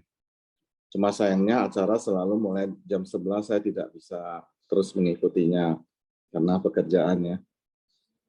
Tetapi dari sisi ini kita bisa menarik suatu kesimpulan bahwa belajar Dharma itu saya kira lebih jauh bukan hanya lingkungan, pengetahuan sama karakter sangat menentukan. Saya pernah dengar suatu acara master mengatakan sesuatu itu keberhasilan. Kalau dalam Dharma itu kan bijaksana ya. Jadi membuat suatu keputusan itu bijaksana itu tidak gampang.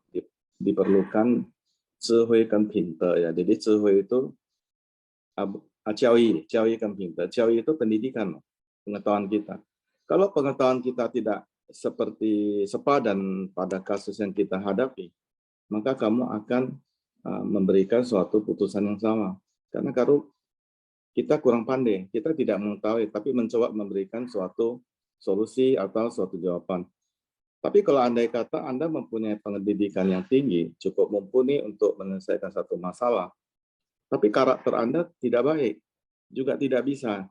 Jadi pingte itu luas ya, salah satunya karakter orangnya. Kalau karakter orangnya baik, ditambah pengetahuannya baik, digabungkan, maka itulah kebijaksanaan terbaik.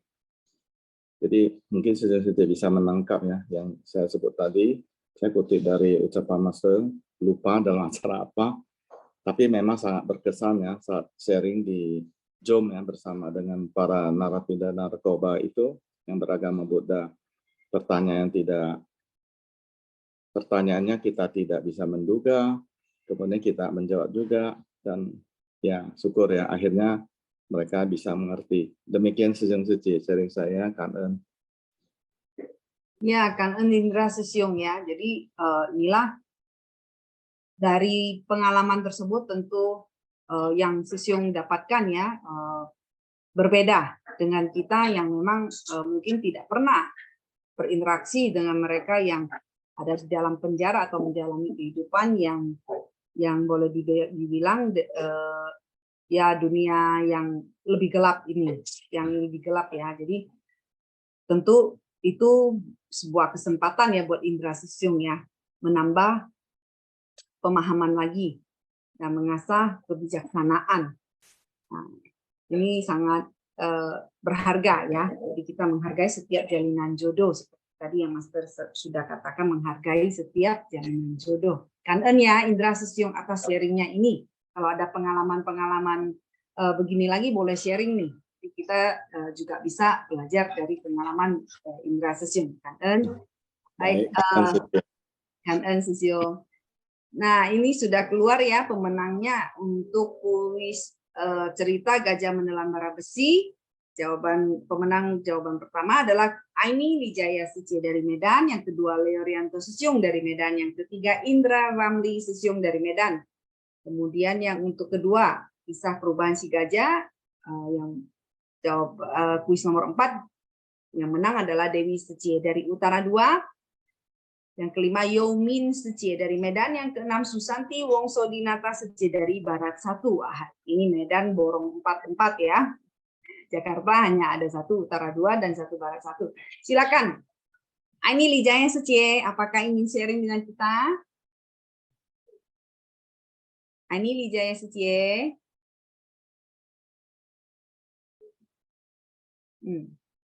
Aini Secie. Oke, tidak buka mic.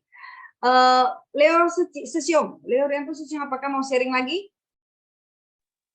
Kan survei saja, sudah cukup survei saja, kan. Oke, kan Sesiong. Kan. Oke, Indra Ramli Sesiong. Nah, Indra Sesiong, sharing lagi? Cukup saja. Next time ya, biar yang lain dapat chance. Kanan. Oke, Kanen Sesiong ya. 2 Sesiong ini memang sangat luar biasa ya. Penuh dengan pengalaman yang berharga dan senang untuk sharing dengan kita. Kita sangat kangen ya pada Leo Sesiong dan Indra Sesiong. Oke, Aini Secie izin tidak sharing. Oke, hari ini izin ya, besok sharing ya Secie ya. Nah, untuk Dewi Secie. Oke, Rudi Sunardi Sesiong, mungkin kepencet ya mungkin. Dewi Secie dari Utara 2. Ya, Kyonghee, Aini Secie, Kyonghee juga.新年快乐ya. 新年大进步哦. Dewi Secie dari Utara 2, apakah ingin sharing dengan kita?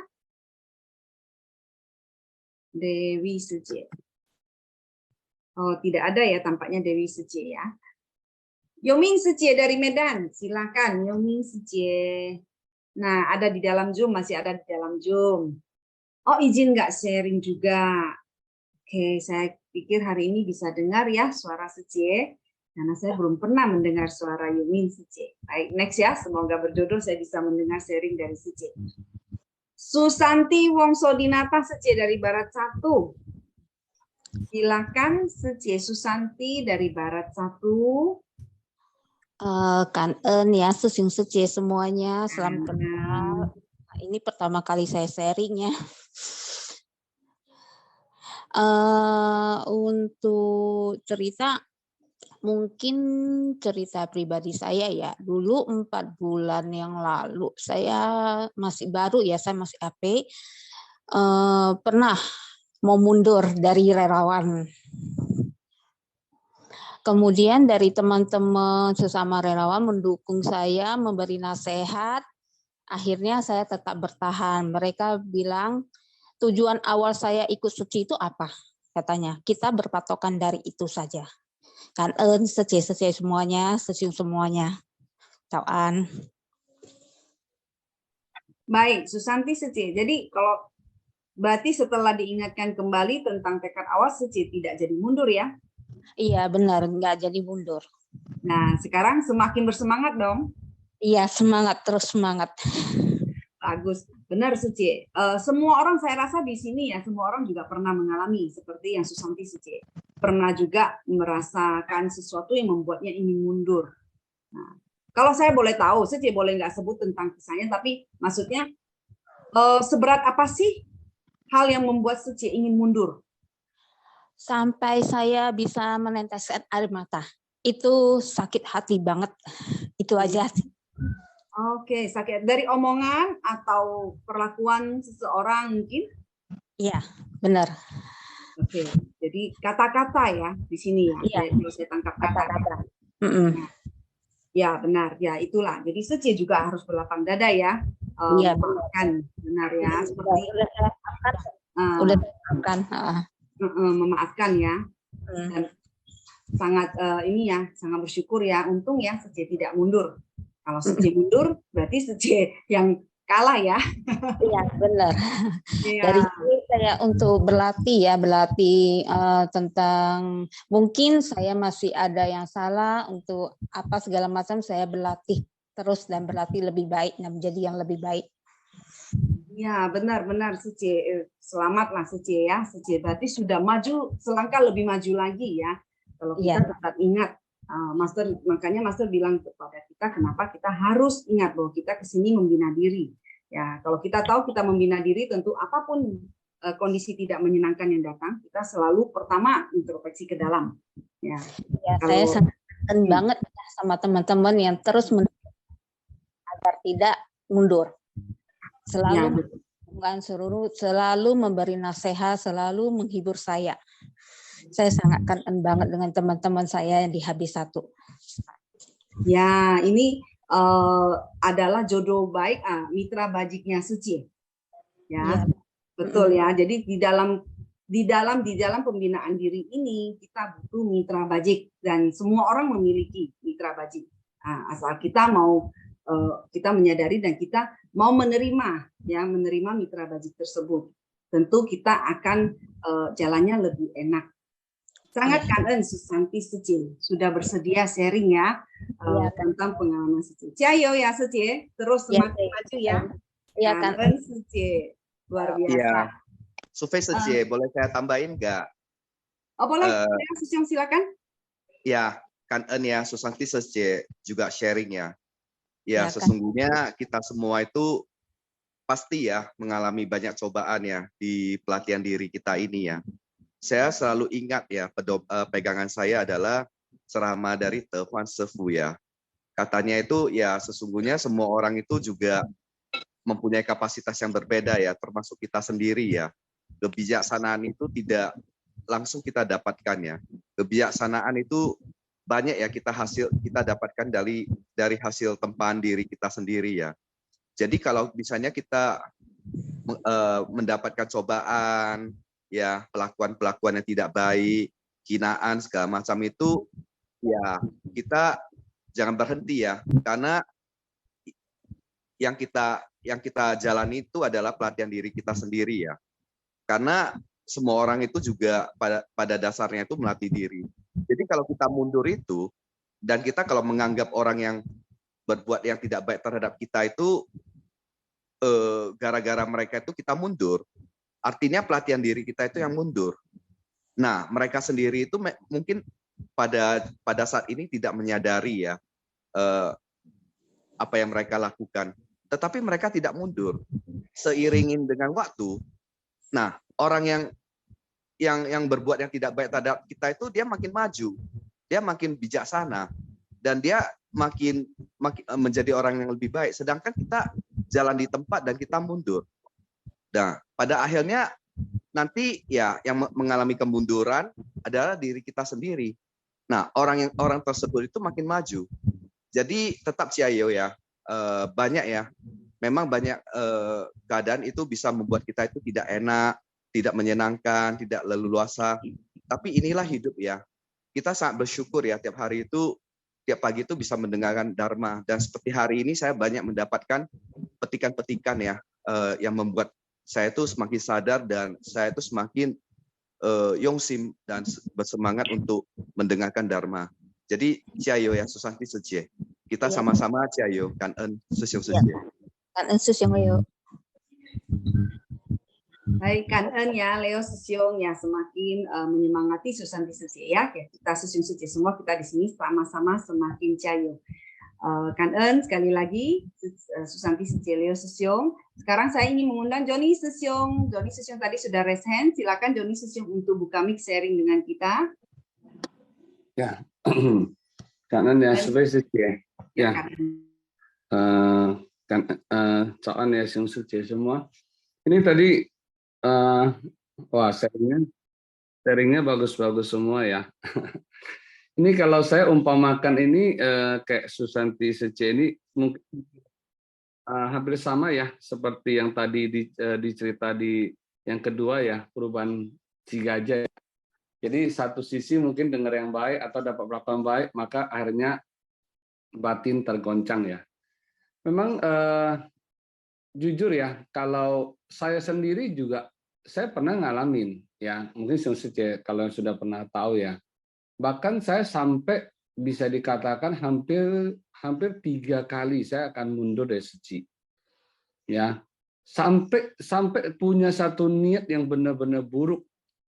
Ya, hampir saya membakar kartu komite saya loh. Ya. Kenapa? Karena di situ karena gini, saya itu melakukan sesuatu yang mana menurut saya itu bukan hal kepentingan saya.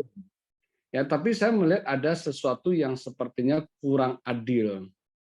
Ya, itu sangat-sangat marah waktu itu. Nah, untunglah yaitu saya punya kalian mitra yang baik ya, Chef Wichen itu sebagai senior saya sampai sekarang saya sangat menjunjung dia dan menghormati dia, dan dia sharing ke saya gitu loh. Dia mengatakan gini, ya kan, yang melantik kamu itu kan master. Kenapa kamu harus berpikiran seperti itu? Ya, ke-1. Terus kedua, apakah master ada nggak berbuat salah ke kamu? Ya kan? Yang berbuat salah itu juga mungkin bukan sekelompok orang ya, hanya 1-2 kan, tapi kenapa? Ya kan? Kenapa kita harus seperti itu? Ya kan? Lalu nasihat dia juga adalah yang lainnya adalah bahwa dimanapun lu mau di gereja, mau di wihara, mau di organisasi lain apapun, pasti juga akan ada hal seperti itu. Nah, makanya kembali lagi adalah ke diri kita sendiri. Makanya saya selalu mengatakan gini ya, kita kalau di suci itu melakukan kebajikan, itu adalah di mana kita menanam karma baik. Ya, tapi intinya adalah tempat pelatihan diri gitu loh. Tempat pelatihan diri yang sebenarnya gitu loh. Ya kan? Nah, memang sih sebenarnya mungkin ya buat orang yang kalau yang apa sih istilah kata gini, ngomong sih enak ya. Bukan lu yang ngalamin kan gitu kan. Ya seperti itulah. Tapi sekarang kita pikir balik lagi lah, makanya itulah gunanya kita belajar Dharma. Nah, sekarang gini, saya pernah waktu itu sharing tanya di grup Chechen. Apa sih yang disebut dengan Dharma? Ya kan? Dharma itu sebenarnya apa sih, bentuknya seperti apa gitu loh. Kalau laptop kita tahu bentuk laptop seperti apa misalnya. Kulkas kita tahu, tapi Dharma itu apa sih sebenarnya? Ajaran. Ajaran yang seperti apa? Gimana cara ininya gitu loh. Nah, tapi di situ saya ada ambil sedikit kesimpulan ya, tapi mungkin bisa juga saya salah, adalah bahwa Dharma itu kan adalah sesuatu kebenaran hakiki kan. Orang akan mati, ya itu dharma gitu loh. Ya kan? Orang yang misalnya mendapatkan musibah itu adalah bagian daripada dharma juga karena dari karma yang bertumbuh seperti itu. Jadi sebenarnya ya berarti kembali lagi apa? Kalau kita mendapat sesuatu hal yang baik, berarti ini karma kita gitu loh. Ya kan? Ini adalah karma kita yang sedang bertumbuh gitu loh. Ini adalah jalinan jodoh yang mungkin tidak baik, mungkin di kehidupan lalu, mungkin saat itu juga ya siapa tahu ada satu kali kita sempat tanpa sadar kita menyinggung orang tersebut, bisa juga terjadi seperti itu kan gitu loh. Nah, makanya jadi saya pikir inilah ya seperti kayak bedah buku, simfasian kan saling sharing ini kan perlu ya. Nah, dengan begini kan kita jadi punya gambaran seperti ini gitu loh. Ya kan? Master kan ada pernah ya sering mengatakan kan bahwa Master menjamin kita tidak akan menyesal sudah masuk ke dalam suci. Ada kan pernah nggak dengar suci? Ya kan? Nah, Master jadi yang sebenarnya yang mungkin bersalah kepada kita itu bukanlah Master ataupun ajaran Master kan, tapi mungkin orang tersebut. Nah, tapi sebaliknya daripada itu pun kita juga harus mungkin ya dalam arti kata kita coba introspeksi juga lah ya, kita juga coba introspeksi apa sih benar nggak sih gitu loh. Kadang dengan kondisi tenang kita merenung, kadang kita bisa merasa iya ya sebenarnya orang tersebut ngomong ada benernya juga sih gitu loh, ya kan? Nah sama seperti yang tadi saya bilang, yang tadi itu hal yang terjadi ketidakadilan. Setelah saya merenung, benar juga orang kan punya karma masing-masing. Orang tersebut mendapatkan perlakuan yang tidak adil, itu dia juga punya karma, ada punya jodoh yang tidak baik mungkin kehidupan lalu gitu loh. Ya paling kita, saya balik lagi, paling adalah ya kita hanya bisa mungkin memberikan masukan aja. Bisa diterima apa tidak? Ya sudah, kembali ke jodoh orang yang melakukan, kembali ke jodoh orang yang diperlakukan seperti itu. Sudah selesai. Ya jadi dengan begitu mungkin kita akan jadi lebih tenang ya. Nah memang satu lagi yang mungkin saya bisa yang sering saya sangat ingat ada satu, ya masa saya mengatakan gini, ada 2 tipikal relawan, ya, yang baik diteladani, yang tidak baik jadikan pelajaran. Artinya apa? Oh, saya tidak akan seperti dia. Nah itu, jadi saya tidak akan seperti dia, saya tidak akan mungkin bertindak buruk seperti dia dan sebagainya. Tapi sisi baik dia, mungkin siapa tahu semangat dia, oh boleh kita pelajari seperti itu. Itu aja Cie, kanan ya.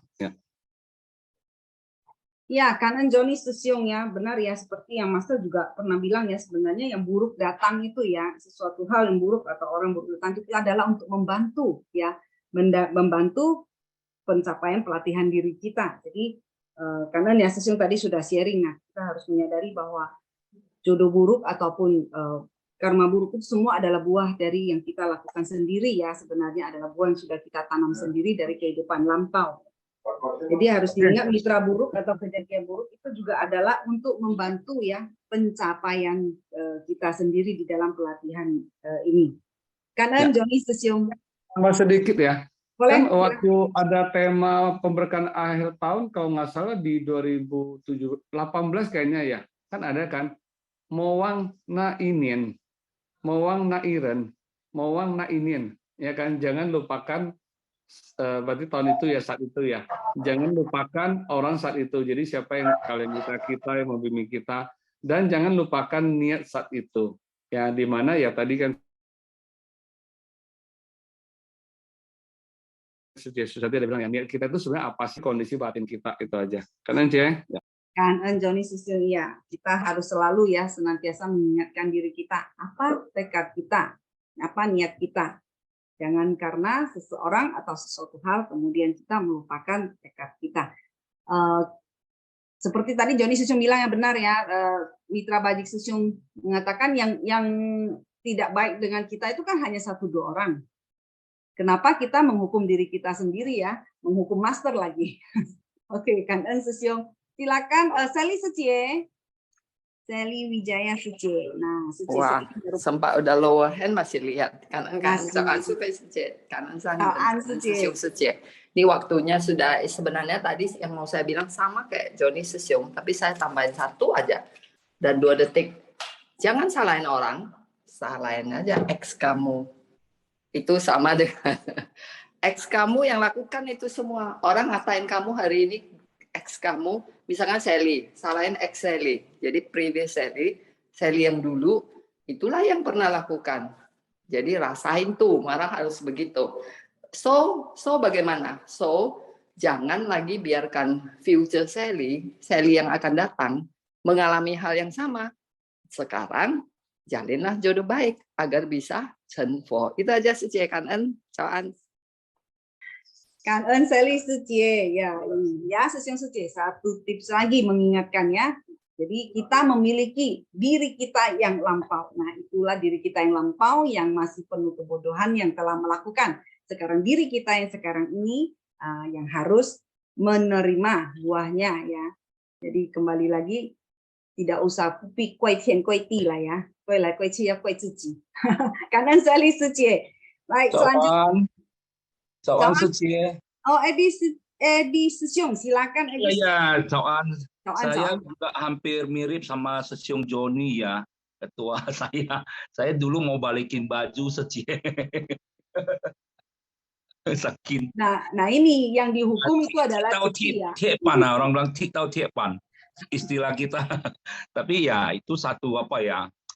Ya benar, sampai kita udah ngerti Dharma agak apa itu sebenarnya adalah molien ceci ya. Kita nggak boleh salahkan, karena memang itu semua ada sebab. Ya, molien itu saya sempat dikasih tahu Sesiong yang dari Taiwan ya. Kita ada kesempatan untuk di molien itu adalah termasuk kita hoki. Kita ada cihui untuk merubah. Ya, memang semua itu tidak bisa sempurna Sesiong Secie. Tapi kita termasuk ya sampai hari ini sih saya ada merasa itu termasuk kita orang pilihan ya, dikasih kesempatan untuk molien. Ya, salah satu ya saya ada berapa seperti Lim Chen yang Sesiong yang dari Taiwan pernah kasih tahu. Ya itu saya kangen banget. Ya itu karena kamu dia sempat kasih tahu kamu ya orang pilihan. Kok yang lain nggak ditegur, kamu ditegur. Padahal yang lain juga bersalah. Yang lain juga ada berbuat. Yang lain juga ada ikut sponsor perbuatan itu. Tapi kamu diberi kesempatan untuk merubah, yang lain tidak dikasih kesempatan untuk merubah. Tapi ya semua tergantung ya Sesiong Secie ya pemikiran masing-masingnya. Menurut saya sih ya ini kesempatan untuk kita belajar untuk ke depan lebih baik. Ya kita sepintas waktu itu memang saya tidak bisa terima. Tapi lambat laun ya memang ya sesuatu itu ya dikasih istilahnya kasih wejangan untuk kebaikan ke depan, ya udah nggak apa-apa. Mungkin sakit berapa menit ya kita kebijaksanaan kita sendiri. Ya kita harus bisa misalkan itu sementara punya dan itu bukan apa punya, itu hanya abstrak ya orang bilang ya, biarin aja. Ya itu ada istilah kita mau jadi yang baik harus seperti cie mau cencen ya. Itu memang harus susah dulu. Enggak semudah itu. Itu saja Secie dari saya, Kan En. Ya, Kan En Edi Sesiong. Ya, benar ya, Sesiong. Kalau kita sudah berhasil ya melewati, kita sebut itu adalah sebuah cobaan ya, pelatihan kita berhasil melewatinya dengan benar-benar berlapang dada. Pada akhirnya kita sendiri yang akan mendapatkan apa keleluasaan dan tentu kebijaksanaan kita semakin terasa. Jadi kedepannya apabila muncul lagi hal-hal seperti itu, kondisi-kondisi seperti itu, tentu kita sudah tidak akan merasa sangat marah, apalagi sampai tersiksa. Ya, jadi kita bisa semakin bijaksana menghadapinya dan dengan sangat leluasa. Ya leluasa yaitu kita tidak punya rasa beban apapun di dalam batin kita, tapi kita bisa melihat ke arah yang positif sehingga kita bisa menyelesaikan kondisi dan masalah tersebut dengan baik. Kan En Edi Sesiong yang sudah sharing ya, Kan En. Linda Secie. Ya, tambah dikit ya. Hati-hati tapi Sesiong Secie. Forgive is easy, forget not. Itu aja. Selama kita belum forget, kita masih sebut nih. Waktu itu saya masih mau kembaliin baju, mau apa. Memang kita bilang, udah saya udah forgive. Benar nggak dari hati? Yang paling tulus, yang paling itu nggak gampang. Forget itu not ya. Nggak mungkin kita hapus memang, nggak ajamer ya. Tapi benar-benar harus tulus. Bisa nggak terima atau masih ada apa hati-hati itu kangka ya, atau itu bahasanya apa sih, ada ganjalan lah, lihat dia malas lah dia pergi. Nah itu forgive is easy. Saya selalu bilang harus latih sampai segitunya. Dia ada banyak orang bilang saya udah nggak apa-apa kok, nggak, tapi kalau mau saya seperti dulu kayak dia kompak begitu nggak bisa lagi. Itu kamu belum forgive, saya bilang, dan belum percaya karma dan belum percaya salahin kamu yang dulu. Itu aja Secie, Kan En. Kan En Secie ya. Memaafkan itu mudah, melupakan itu tidak mudah ya. Jadi kalau kita masih mengingat dengan baik kejadian itu, berarti kita belum benar-benar bisa memaafkan. Nah, Saya sendiri juga pernah mengalami hal-hal seperti itu dan memang butuh waktu. Sekarang saya sudah mulai samar-samar nih kejadian waktu itu seperti apa. Berarti saya termasuk sudah mulai ya benar-benar forgive ya. Sudah samar. Iya. Tapi bisa kembali, nggak mungkin lupa sih, nggak mungkin. Tapi bisa kembali seperti dulu, ya, seperti bagaimana waktu awal kita kompak baik sama dia. Itu aja. Oke, kangen Sally Suci. Jadi ya Sesiong Suci, kita cayo ya. Kalau kita benar-benar bisa melupakan hal-hal yang tidak menyenangkan, memaafkan orang-orang yang sudah menyakiti kita, katakan menyakiti kita, dan kita bisa kembali ketika bertemu dengannya tidak ada rasa canggung atau tidak ada rasa menolak, berarti kita memang sudah memasuki yang namanya forget, yang melupakan. Kangen Sally Suci. Baik, selanjutnya Linda Suci, waktu sangat ini ya. Silakan Suci. Sering dikit aja Suci ya. Pagi dan Suci. Kak Sangren Sofusu. Kak semua Suci. Pagi semua Suci. Salam sehat semuanya ya. Salam sehat selalu. Saya ikut sharing juga ya, sangat seru ya. Saya dirinya pun merasa ya. Saya pertama-tama tuh masuk ke Cici tuh orangnya pendiam ya, tidak seperti ketemu orang harus bersujud gitu ya, harus menyapa gitu ya. Tapi lama kelamaan ya, jadi karena kita mendengarkan Dharma, setetes air Dharma kita bisa mendengar. Jadi lama-lama kita bisa ya untuk belajar ya untuk menyapa pada semua orang. Makanya ada juga yang bilang ini orang ini sudah mulai ya, mungkin dia bisa ya mengerti di Dharma ya, jadi dia sekarang sudah mulai berubah. Saya merasa diri saya tuh tidak ada berbuat salah ya, tapi ada aja mungkin itu adalah suatu percobaan untuk kita, untuk saya diri sendiri ya. Merasa ada juga orang bilang ini orang ini mau jadi Buddha ya. Jadi saya mendengar kata-kata ini, saya boleh saya katakan ya, saya tidak ingin jadi Buddha, tapi saya ingin kamu bisa jadi Buddha. Itu yang saya belajar dari Dharma ya. Tapi karena kita setiap hari ya meluangkan sedikit waktu, kita bisa pelan-pelan ya mempunyai keyakinan dan juga kita percaya ya, kita juga bisa, setiap orang juga bisa menjadi Buddha. Merasa saya mengaku ya dirinya tuh belum cukup baik. Ya mungkin banyak yang mengharapkan ya saya ini harus jadi orang yang sebaik-baik gitu ya. Jadi mungkin dari percobaan ini saya bisa mulai menyadarkan diri harus menjadi orang yang baik, orang yang harus baik gitu ya. Selalu berintrospeksi diri ya. Kadang saya merasa sudah deh, nggak mau lagi ke Cici gitu ya. Jadi berintrospeksi diri, merasa dirinya tidak ada berbuat salah-salah apa. Harus beranikan diri juga. Apa yang bisa saya lakukan di Cici ya, saya lakukan, dan juga harus menjaga setiap tutur kata, selalu belajar kata-kata yang baik ya, pikiran baik dan melakukan yang kebaikan. Itu saja sih. Jadi tetap yang X itu tetap diri sendiri ya, karena sendiri tidak cukup baik. Itu adalah kesalahan saya juga. Jadi namanya kita manusia, noda batinnya itu pawan 4000, begitu banyak loh. Jadi kita harus belajar ya dari satu ke satu. Jadi selalulah kita belajar ya jadi orang yang baik, walaupun dirinya belum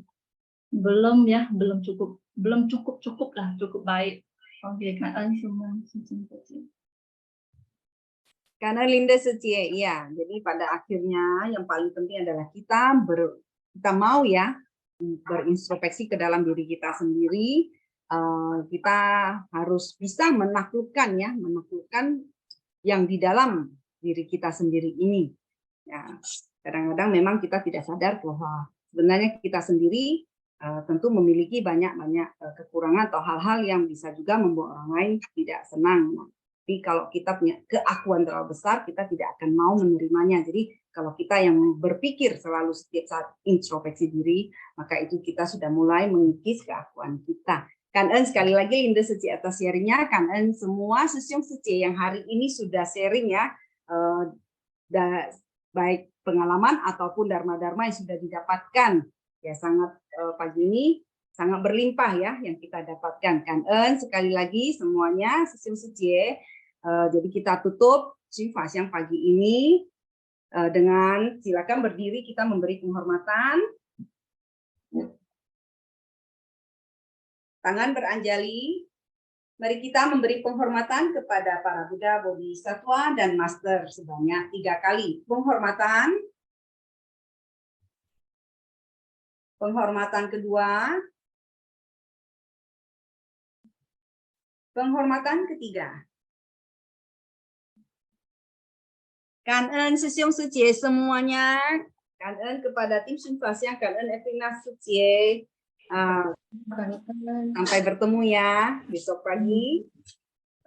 Kangen Tacia. Kangen Tacia. Kangen Sisyong Setie semua. Kangen Tacia, kangen.